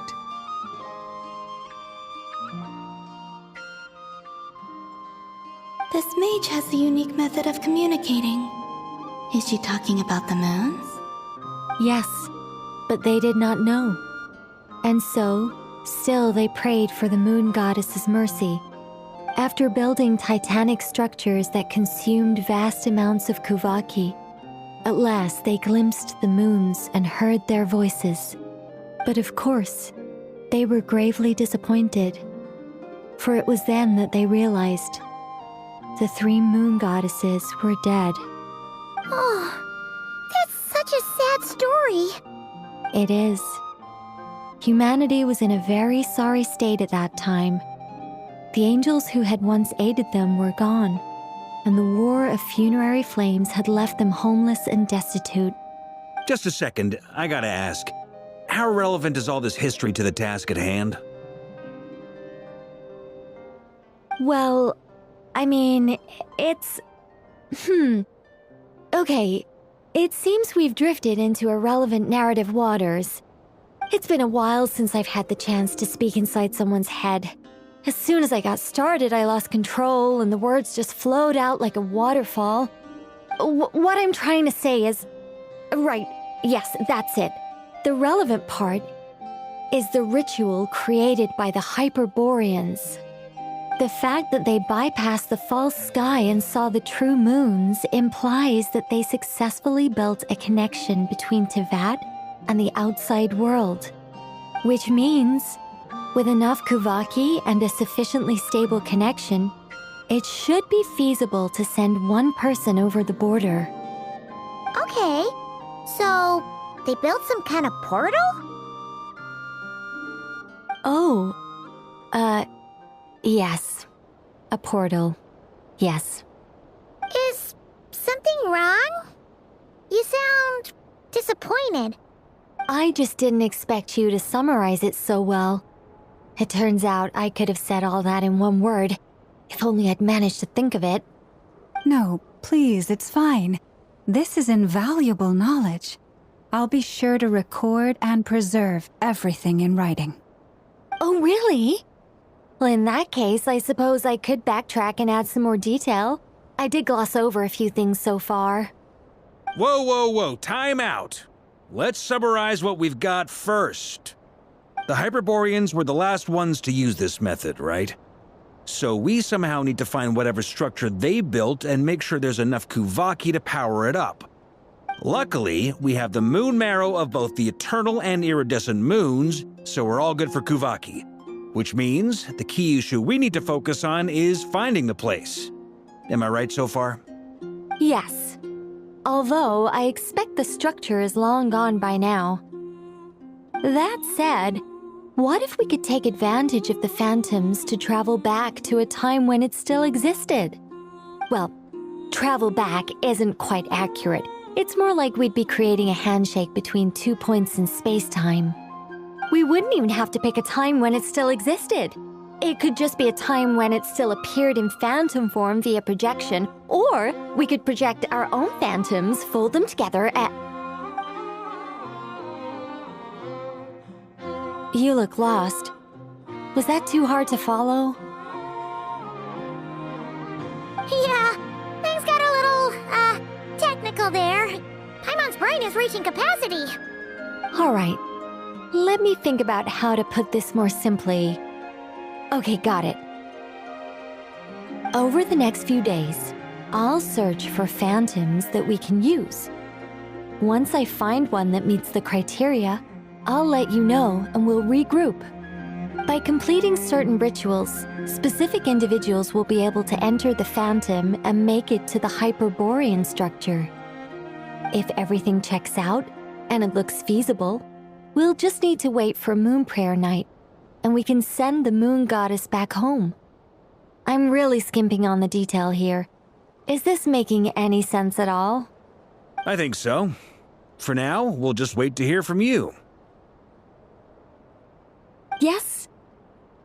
Basically, yes. Great. Counting on you. In the meantime, we'll focus on finding the Moon Goddess's name. My name? Are they looking for a way to stop me from disappearing? Excuse me, Miss... Go on, Miss Nicole. This conversation was a little all over the place. I didn't catch your name. I am Lauma, of the Frost Moon Scions. Ah, I did wonder. I noticed that you listened very intently when I spoke about Hyperborea and the moon's history. If you'd be interested, I'd love to visit you this evening and go through it again in greater detail. Also, if you were serious about making a record, it would be too risky to simply write down the raw details as is. I would suggest some tweaks.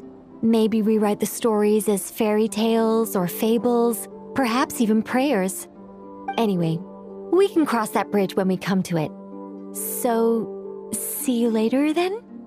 Oh, and no need to prepare anything. Just a cup of tea will do. See ya! She seems friendly. It's just... It's so nice to find someone who's actually willing to listen.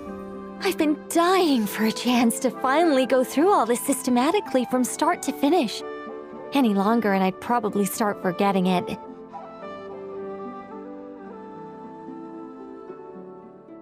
Now Paimon gets why Alice told us to mind our heads. Ha ha ha ha! What did I tell you? A lot of quirky people in Alice's orbit. Now then, the next order of business is... where do we start looking for the Moon Goddess's name? Maybe the rest of what Nicole has to say might give us some clues. Once I've heard her out, I'll summarize the salient points and share them with you all. I'm also inclined to review our other documents. Yes, our faith was first established by our Hyperborean ancestors, but many of the more factually accurate records are from after Kutar's birth.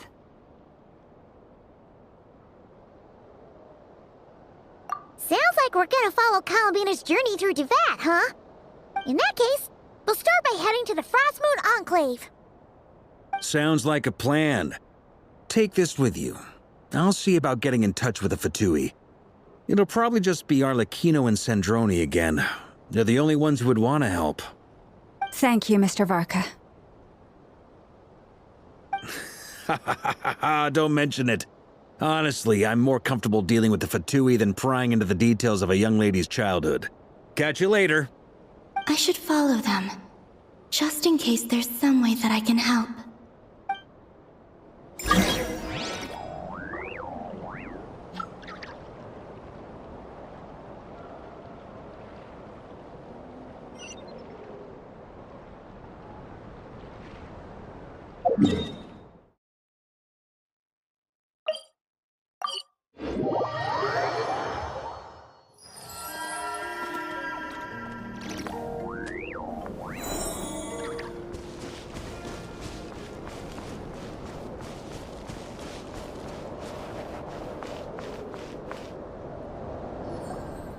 while ago, I took the time to organize all documents in our possession that pertain to Kutar. What you see here is the material I consider reliable. You're saying there's unreliable material too? Yes. Most of the information we have was transmitted through an oral tradition. Inevitably, some of her stories were mythologized and deified over the years through countless retellings. That's why I organized them into reliable and unreliable. There's no sense seeking answers in history unless we can ensure the veracity of the historical record. Makes sense. All right, let's take a look through.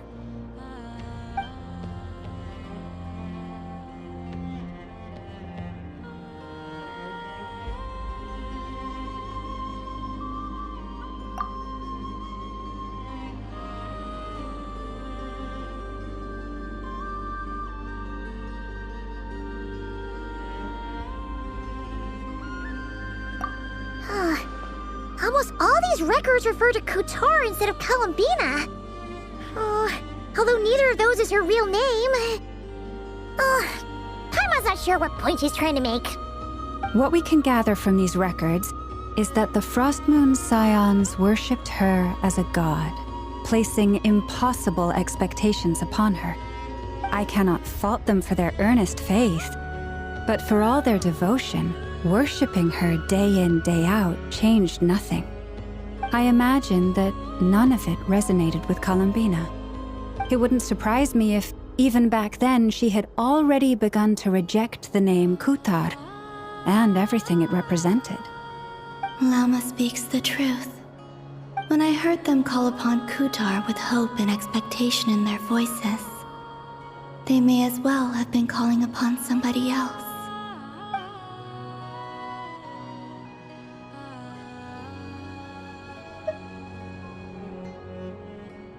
Well, that's a bit complicated.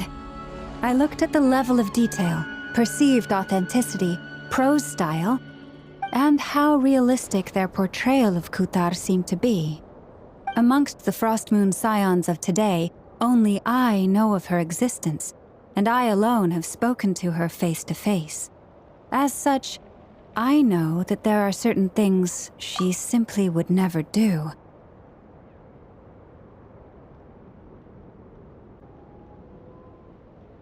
That being said, I have sensed some changes in her lately. Changes? Me? Seems like this is getting us nowhere.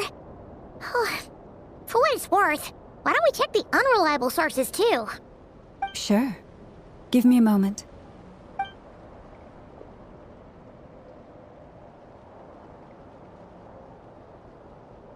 Exerting but a fraction of her divine might, Kutar sheared a great mass from the snow-capped mountain and cast it into the sea, upon whose surface shone the mirror image of the moon. Thus was formed the island of Hisi. Yeah, right. That doesn't even begin to pass the sniff test. The 3 moons are naught but lies through and through. Only one moon has ever shone for us, and Kutar is her name.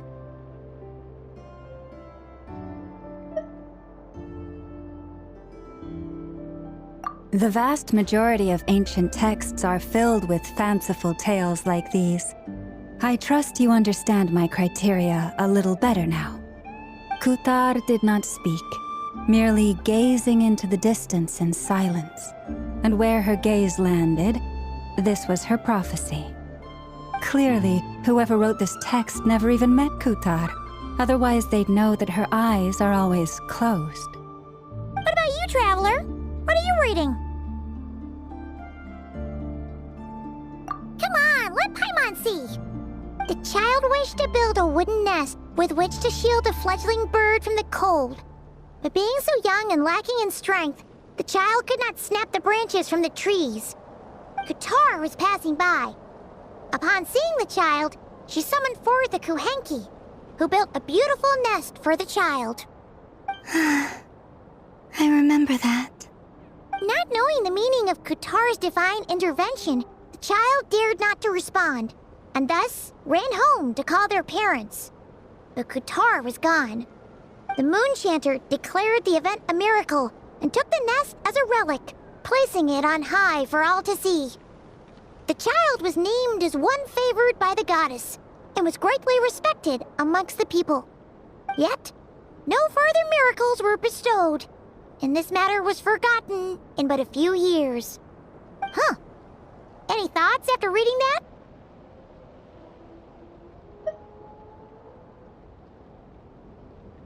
Yeah. Columbina probably just wanted to join the kid in making nests. Ah. I'd originally considered this a fabrication, because Kutar did not perform any similar actions in subsequent records. But now that I think about it, it does seem like something Columbina would do. It's just that... She didn't know how other people would interpret her actions. She was probably worried about making things difficult for people. So, she gradually stopped joining in. Yes. Oh, that's so sad.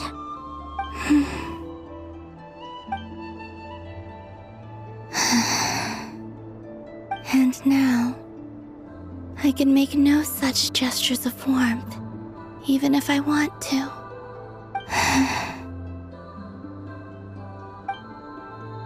Still no name. That's a bit of a shame. But we did learn some interesting stories. That's gotta count for something. Varka said he was gonna set up a meeting with Arlecchino and Sandrone, right? Let's go back to Nasha Town and see how he's doing.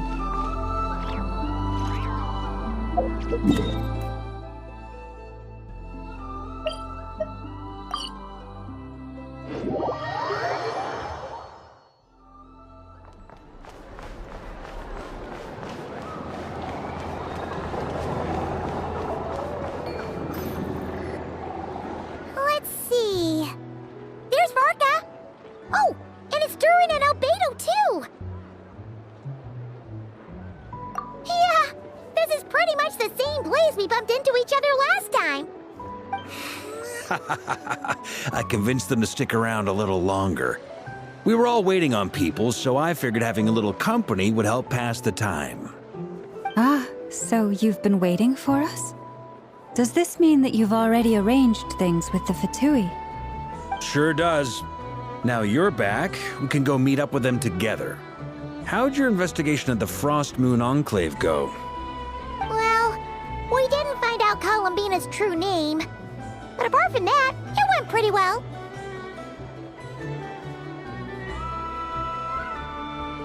Aha, just as well that I didn't tag along then. I'm sure our moon goddess wouldn't want every man and his dog knowing all about her private life. Still, desperate times, desperate measures, I guess. Someone had to do it. So, Varka was waiting on us, but what about you two? Are you waiting for Alice? Oh, no. We already met with her. We discussed that experiment I mentioned to you last time. Oh, and she also handed me this communication device.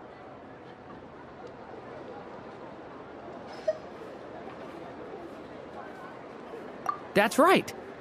I understand she informed you about the relationship between the phantom phenomena and Tevat's borders, yes? She wants me to help her with some more experiments on that front. She said that she'll contact me through this device with more information. Ah, I see. Following instructions and making observations. Pretty common research method. Takes me right back to Albedo's lab. Wait, then who exactly are you meeting? Someone you know. Albedo's met him too. But I don't think Miss Lauma or the Grand Master have been introduced. Introductions are overrated, especially in cases like this. It's you! So, it's not like the academia has prohibitions against going abroad. Also, I applied for leave. I've been writing to Hat Guy since obtaining a human form. I've already brought him up to speed on everything that's been going on in Nodcry. Hat Guy? Guy? Turns out, I actually have heard that name before. Oh? Then why did you react the same way I did? I only knew the name, not the fella. But since we're all here, let's do some introductions for what it's worth. I'm Varka, Grand Master of the Knights of Favonius. Lauma, Moon Chanter of the Frost Moon Scions. And I'm a Driosh from the Vahumana Darshan of the Sumeru Academia. Hat guy. Good to see you again, Mr. Guy. I believe we last saw each other on the boat ride here.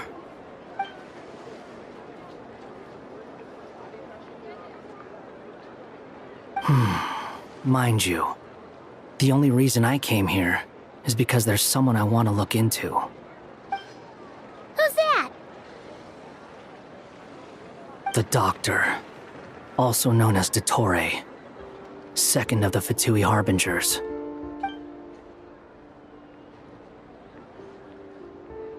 From the tone of your voice, it sounds like there's bad blood between you. I was reviewing our archives and noticed that a lot of information about him was missing. Left a bad taste in my mouth. That's all there is to it.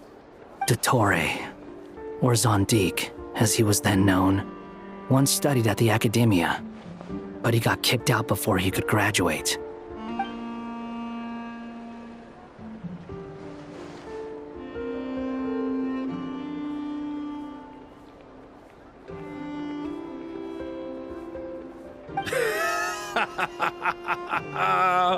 So the Harbinger's #2 man is a college dropout? How embarrassing for them. Last we heard, he was planning something. We actually heard that a few times before, even coming to Nocturne, but we haven't seen a trace of him since we got here. He only appears when something interests him. For all we know, he might have left already. But the fact he did something here at all is worth noting. It'll fill a couple extra lines in his file. Why does it sound less like a file you're writing and more like a criminal record? Anyway, we were just about to meet 2 of the other Harbingers. Want to come along? You might learn a thing or two about him there. Sure. Even though they're Harbingers, well, they're old acquaintances of ours, so, you know, when you talk to them, try to be... I got it. The Frost Moon Scions' relations with the Fatui remain tense. Forgive me if I do not attend. In that case, we'll continue assisting Miss Alice with her experiments. Good stuff. Everyone's having a fruitful time. All right, we better get going. I'll lead the way.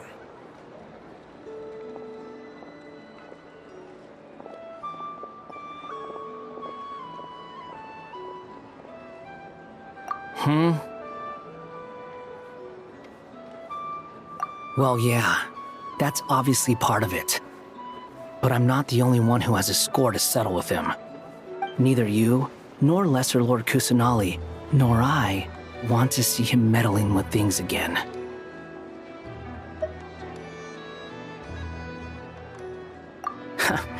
What's the hurry? Don't worry. Pigeons always know which way home is.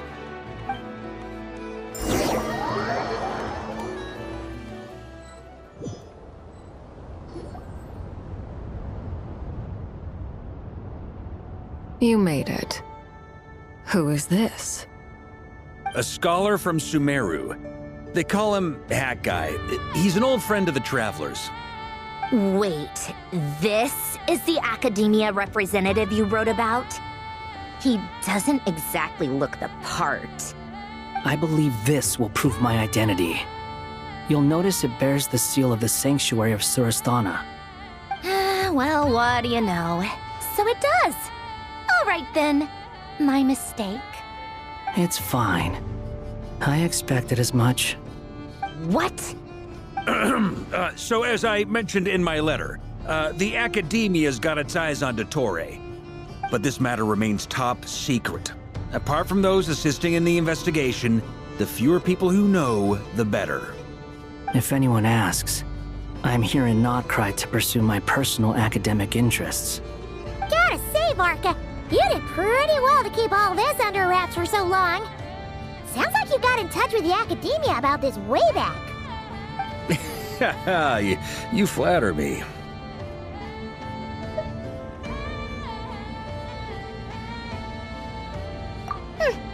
Where do I even start? Remember that time we fought Rerir at Star Sand Shoal? He sure let me have it then, didn't he? I'll bet Dottore had that all sketched out, with me as his convenient little pawn. He could not care less about us if he tried, but hey! The feeling's mutual. Does Dottore really strike you as the sort who values his relationships with his colleagues? Fair point. Definitely not. Which is why I always keep my guard up whenever he starts making suspicious moves. To that extent, our motivations align. On top of which, I consider you trustworthy people. Now, back on topic. In the wake of the Reikir of Solnari episode, Sandrone and I grew suspicious about Dottore's complete inaction during the entire affair. So we tried to find out what he'd been up to, but unfortunately to no avail. He never lets anyone in on his plans. The more he cares about something, the more secretive he gets. Indeed. Perhaps he believes that by keeping a low profile, he can avoid trouble. But that trick isn't going to work on his colleagues. Yeah, I mean, he's been researching the ancient moon's remnants. And he's been trying to get his paws on the moon marrows. Only an idiot would believe he doesn't have something more planned. With this in mind, I returned to Snezhnaya and relayed my thoughts to Her Majesty the Tsaritsa, entreating her to have him recalled. That's pretty direct. Did the Tsaritsa agree? Yes.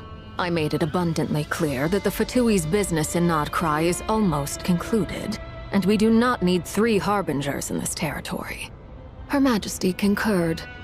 Accordingly, Dottore has returned at her orders.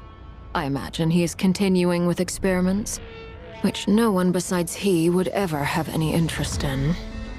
Common sense might mean nothing to him, but he's not stupid. He knows that no good can come from opposing the Tsaritsa. Smarts alone won't get him all the way. He needs the Rooster's resources and Regrator's Mora, both of which the Tsaritsa can strip from him by waggling a finger. But doesn't he have a track record of publicly following orders while going against them in private? He probably has it down to a fine art by now. Wouldn't put it past him. We worked together on a research project once. Only briefly, but it was enough to show me that we're fundamentally different people. He has no interest in doing things methodically, stage by stage. His thoughts jump all over the place, and the moment his curiosity is satisfied, or he gets the results he wants, he disappears. The only similarity we share is that, once we set our minds on doing something, we will see it done, whatever it takes. Oh, we definitely saw some of that in your battle with Rerir. You got so competitive. Ugh, do not remind me. Then I believe we all concur. Dottore will not simply give up. Fantastic. Now this is turning into a whole day of unpleasant memories. Ugh. Are you talking about the moon marrow stuff? He also strikes me as the kind of person to disregard experimental regulations, ruin all the equipment, and go way over budget. Then leave the first person he can find to deal with the fallout. Exactly. This one time, he was running some high-temperature experiment and the substance exploded. But does he care? No. He orders his subordinates to open the device so he can observe the results, which causes the gas inside to leak out. That gas was poisonous. If I hadn't been there, who knows how many people might have died. And after all that, he left while I was still cleaning up after his mess. What a waste of time, he said. Waste of time? The nerve! He wasted my time! You've been bottling that up for a while, huh? Hat guy, I must say, you seem awfully familiar with internal Fatui affairs. especially when it comes to Dottore. Thank you, Lady Harbingers, for providing such valuable information. I have no other questions for now, so I'll be on my way. Wait, what? You're just gonna leave? You're welcome to join if you want. Ugh. Just when Paimon thought he'd finally mellowed out. He makes quite the impression. I'll say. I've met tons of headstrong people, but not many of them would join me in bad-mouthing Dottore. Anyway, back to the main agenda. Barca, you said that Columbina has gone missing? Or rather, disappeared. Yeah. We're working on building a connection between her and this world.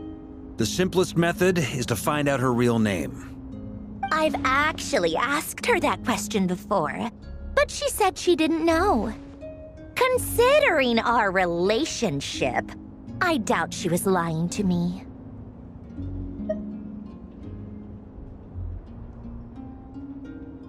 As far as I recall, she was never dispatched by Her Majesty to claim a gnosis or anything like that. The Tsaritsa's plans had long contained a place specifically for her. I always thought that was weird. What could she do that the rest of us couldn't? Knowing what we do now, it's probably something related to Kavaki, right? More than likely. When she first arrived, Columbina would often go to Her Majesty and ask when she could start the task assigned to her. But Her Majesty always gave the same reply. The time has not yet come. So she spent her days in Snezhnaya doing basically nothing. The Tsaritsa has summoned a beautiful blind maiden to be a harbinger, giving her the third seat by virtue only of her enchanting voice. It was a dumb and stupid rumor, but the reality of the situation made it hard to refute. And what happened after that? I imagine she stopped caring. She no longer seemed to care why she had been recruited, and Her Majesty never gave her any missions, so she just continued to sing in the flower garden. For my part, I was busy. So busy, in fact, that watching someone be that idol had me fuming. But still, I got the sense that she had long been used to a life of other people claiming she was needed when she wasn't. I just felt that having a place to stay would cost me something eventually. And so I waited quietly for the day that I would have to pay the price. And on the other end of that spectrum, you had me. Someone once told me that I had the lousiest work and the toughest luck. That's a good way of putting it. I forget who said it, but those words have always stuck with me.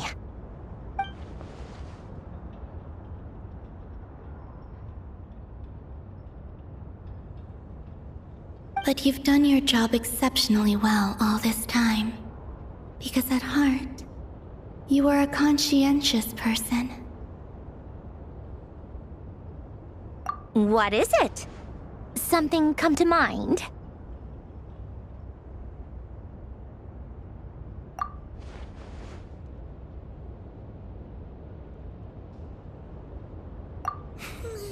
That makes sense.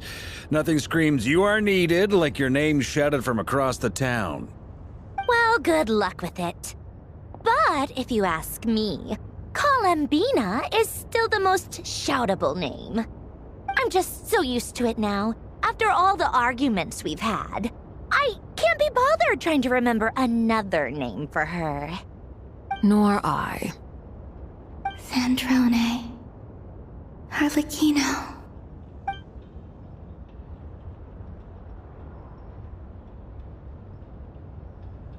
Huh! It's a Sealy!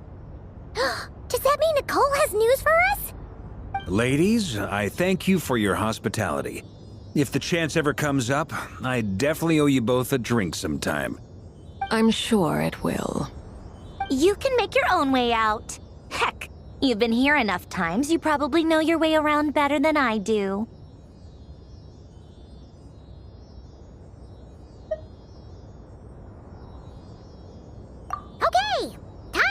what adventurers do best. Follow that Sealy!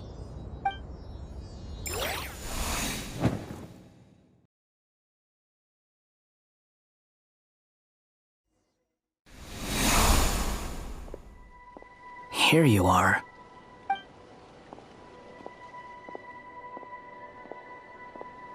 Oh, that guy. How come you're back so soon? Did things go all right with the Fatui? Fine. Dotori's been summoned home by the Tsaritsa. Couldn't get much more than that. How about you? Any progress with the investigation? Unfortunately not. We've tried everything. Different phantoms, different locations, different points in history. But the results are the same each time. Abyssal monsters roaming the land. People crying out in despair, with no hope of being rescued. Every time I see it, I can't help but think, is this what it was like in Mondstadt when Dragonspine Durin attacked? And if I fail in the task I've been given, will I create yet another tragedy? That's just meaningless speculation. When we encountered similar phenomena previously, I tried to interfere with those illusions, using sounds and lights to guide them. However, we could not change their fates. At most, we were able to extend their existences. The events of the past are like fate that has been written into Irminsul. There isn't a living thing in Teyvat that can escape its past. But Miss Alice instructed us to try to find ways to change the outcome that these phantoms face. It's an impossible task. Can't you just refuse? Since she asked us to do this, I feel like it can't truly be impossible. Or if it is, well, mages can make the impossible possible. I could not have been born as Durin otherwise. But you also said that your past 39 attempts were fruitless. That's true. But you're still going. Yes. After this many futile attempts, surely you realize that you're not doing this because you still believe what some mage told you. It's because you want her hypothesis to come true. It's something you wish for deep inside. So, think for yourself about what you want to do. As long as you don't believe it's futile, it isn't. Yeah. Previous experience indicates that we cannot touch the phantoms, which limits the effectiveness of our interventions. If we want to clear this hurdle, we need to break this rule somehow. Same thought here. Following the same rules means repeating the same failures. Reducing ourselves to mere playthings of fate. So you mean we need to figure out a way to make contact with them despite knowing that we can't? Yes, and I suspect that's something only you are capable of. Everything in Teyvat is logged in Irminsul, but the withering that once occurred in Sumeru was a sign that the Great World Tree was being corrupted. This corruption allowed things that should not have existed in Teyvat to appear. This is tantamount to rewriting reality to an extent. You're saying abyssal power might be able to affect those phantoms? No one's ever tried it before. If you're gonna try it, it'll take courage. And you have to be confident that you can control it. Is anyone there? Has anyone seen my daughter? She's missing. I have to find her. I hear someone inside. Spargana? Are you in there?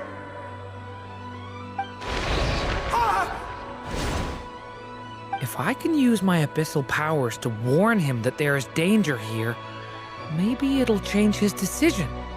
Maybe he'll stay away. Yes. The important thing is not the nature of the power, but rather how you use it. To intimidate and obstruct. Sounds about right for the Abyss. Well, let me try. I should be able to influence that thing. Have you seen a little girl? What? This isn't the time for that! Just run!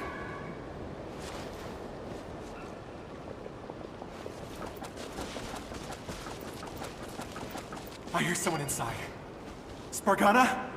Are you in there? Where are all these monsters coming from?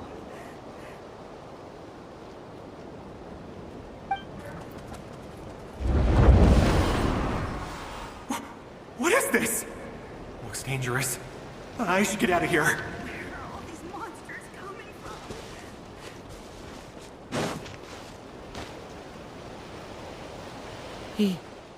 He really left. Ha! We did it! Don't celebrate too soon. Follow him. See what he does next.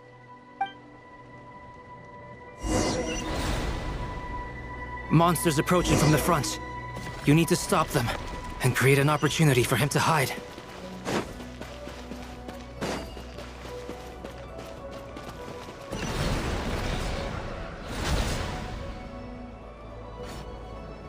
Help me!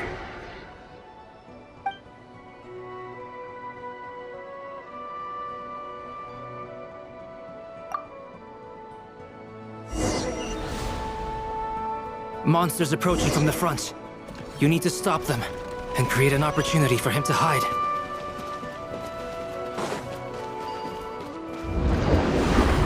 No! There's monsters ahead!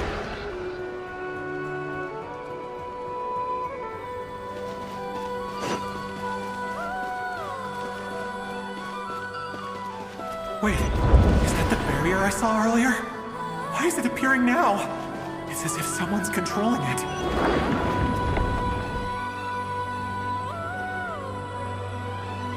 The monsters are gone. Is it safe now?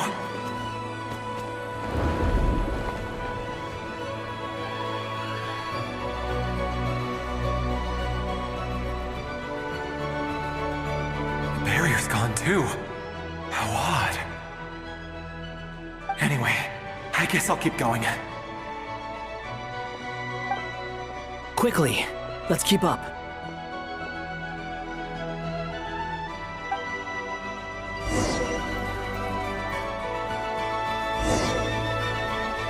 Wait, there was someone else here? Don't go any further. We've got anti-monster traps laid out everywhere. But my daughter must just be up ahead. I have to go. This way's blocked.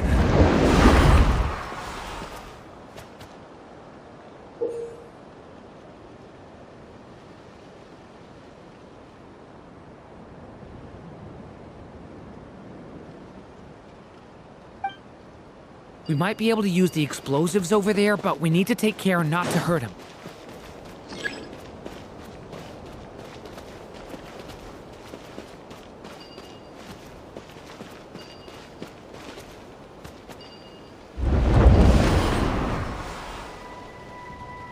I'll use the barrier to keep him at a safe distance.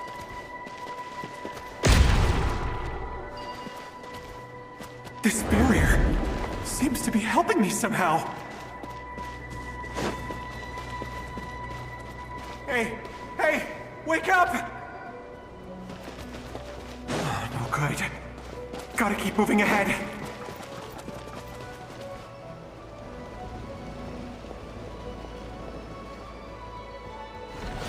So many monsters! There's still a chance, Durin. Use the traps.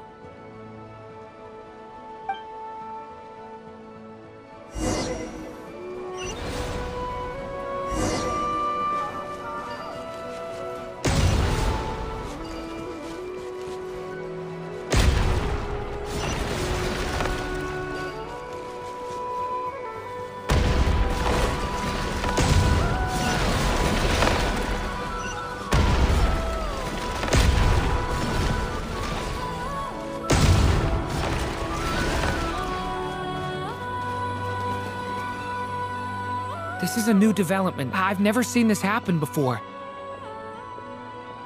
We might just be able to save this person.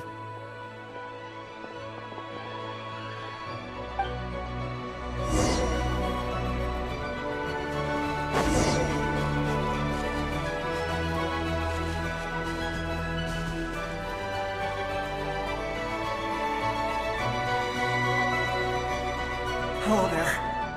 Have you seen my daughter? Spargana's her name. She's carrying a large backpack. Get out while you still can, you fool. You won't find any survivors here. But I can't just leave her here. She must be so scared right now. Sorry. Wish I could help, but I haven't seen her. You'll just have to keep looking. Okay, thank you. If I do find her, I'll get her to shelter and come back for you. Don't bother. I've got nowhere left to go.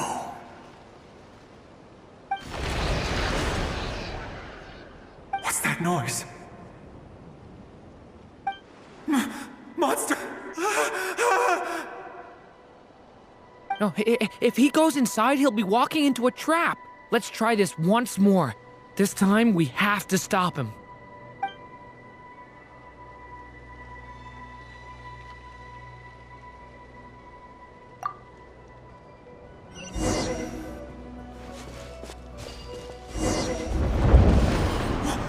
Why? How will I know where Spargana's gone like this? You know what?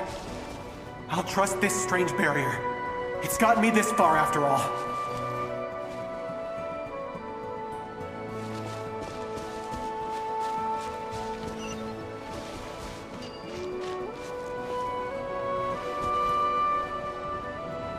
Spargana, are you there?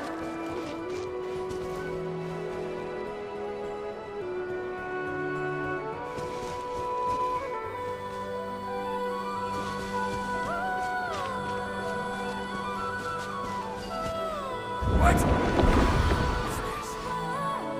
Hey! Let us out!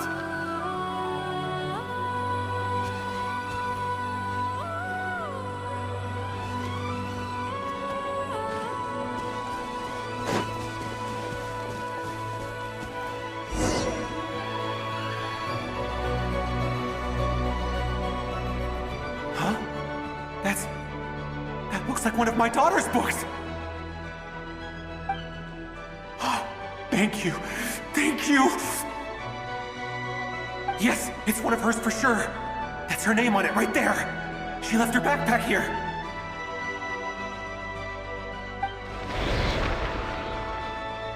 Durin, just like last time. Use the explosives.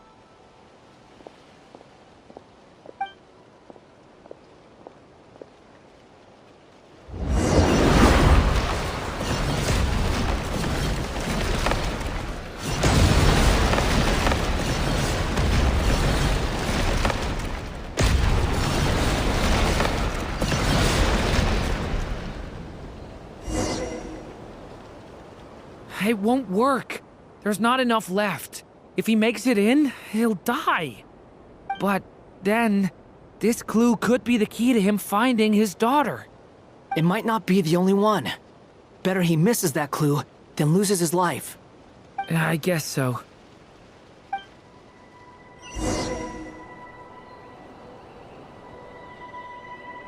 Stop him, Durin. We can't let him get any further in. That's my daughter's book! She's passed this way! Why? Why won't you let me go in? I've searched and searched and searched just for this! But how will I find her without any clues? I no longer have anywhere else to go.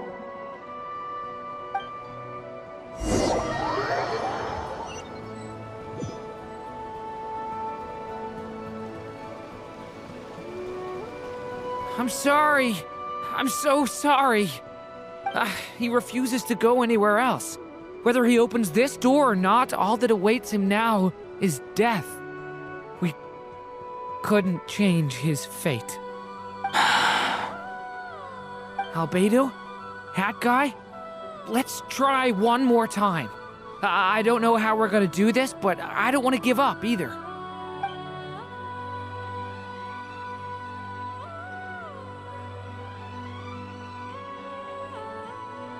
Why am I here? What's going on? All these scenes running through my head. Where are they from? Huh? What's going on? His reactions have changed. How many times have I... What's happening to me? Huh? Wait. Who are you? You can see us now? I feel like I always could, but that I only just realized you were there. I'm sorry, I don't know how to describe what I'm feeling. But you were the ones guiding me using that marked barrier, right? I haven't done anything yet, but those monsters, those deaths, they feel like memories. Like things I really did experience. I won't find my daughter. In fact, I'll ultimately die trying to find her. Isn't that right? Well, no, it isn't. Yes, it is. Even so, we're trying to find a way out of this. You've not seen my daughter either, have you? It seems she really isn't here.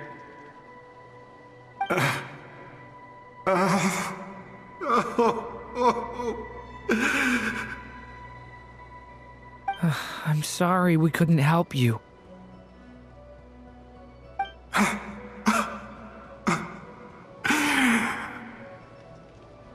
I'm just tired.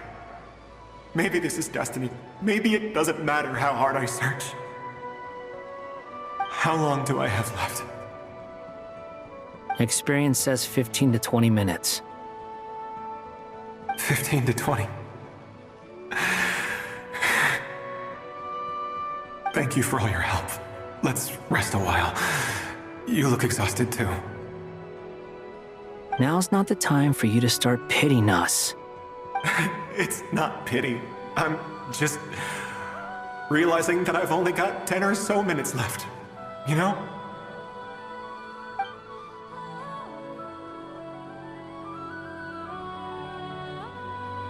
You say you're from Mondstadt, yes? A place with windmills, where people enjoy limitless freedom? And you're from Sumeru, where they've built an academy into a giant tree? Yes. It seems you've never heard of either place. Those names are unknown to me, I'm afraid, yes. Have you heard of Hyperborea? I have, but I heard that it was destroyed in the distant past. I see. That was where my ancestors once lived. What about Delphi Pytho? Was it later rebuilt? I've never heard that name. Then what about Salvindagnir? I have seen that name on stone tablets on Dragonspine. But I'm afraid the only things left of that place are its ruins. I see. Sure enough, there was no way to turn this around, huh? I'm sorry. I was the one who asked to chat, but it seems like we're too many ages apart. There's barely any common ground to start from. It's all right.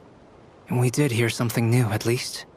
From how you speak of your lives, things must be going all right for you, I guess. They are. Mondstadt is a place of freedom and happiness. There's a lot of good people in the church and the Knights of Favonius, and even outsiders find that it's an easy place to feel at home. We have festivals a few times a year. Everyone gets together to drink, sing, and be merry. Sumeru is a lot more uptight. Not really the kind of place where you can relax. It's a nation fraught with problems wherever you look. But if all you want in life is to seek knowledge, I guess it's pretty much paradise. That's wonderful. In other words, after this all-devouring black tide passed, humanity did not merely avoid extinction, but rose to build prosperous civilizations anew. I mean, I can see you all right now. That must mean the future isn't a total mess, right? That's true. Well, time's almost up. Let's part ways, I think. Might be best if you don't waste too much time on me. The chances are slim, I know, but I'd like to spend these last few minutes looking for Spargana. If things work out, I'd love to tell her about what I've heard. May we meet again. Well, or not, most probably. In that case, may your wishes come true.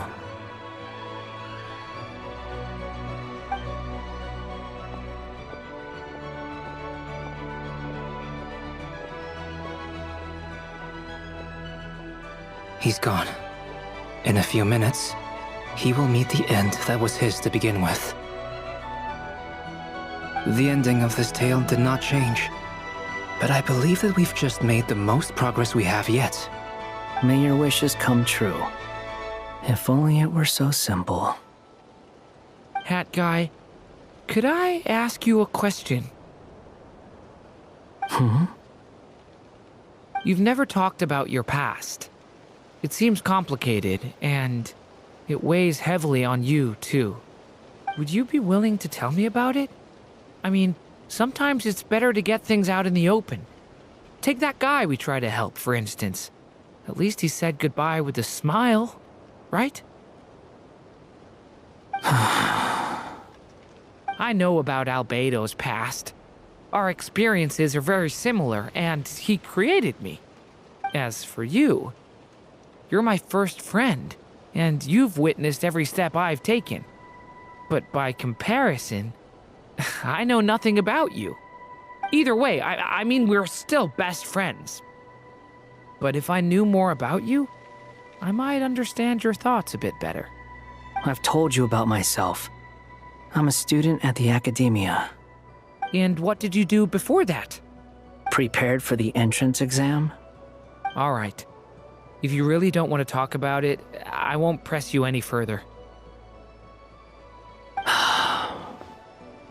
I was a puppet built from the branches of a white tree, using technology left behind by the Conrian schools of mechanical engineering. A white tree? You mean an Irminsul tree? Yes. A branch of Irminsul that was once connected to the main tree. So you had a human creator too? Yeah. But my creator abandoned me after deciding that I was a failure. After that,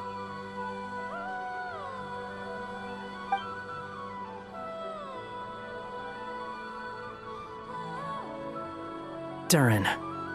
Resisting the influence of the Abyss, suppressing the urge to destroy, trying to do the right thing. None of these things are easy. But no matter how hard they are, trying to rewrite past wrongs is far harder. You asked me if you would create a new tragedy if you failed. I told you there was no point speculating about that. But the real answer is, yes, you absolutely will. That guy. But at least you've got people here to help steer you away from the wrong path. So, just keep aiming towards the light. I will. I promise. All right, break time's over. Hello? Durin speaking. Hello, friends, it's me! What have you been up to, I'm detecting some unmistakable fluctuations here at the border. The amplitude isn't particularly high, but they're completely different signals from the ones before, and the scale is comparable to those I've detected previously. Alice, we were unable to save that person.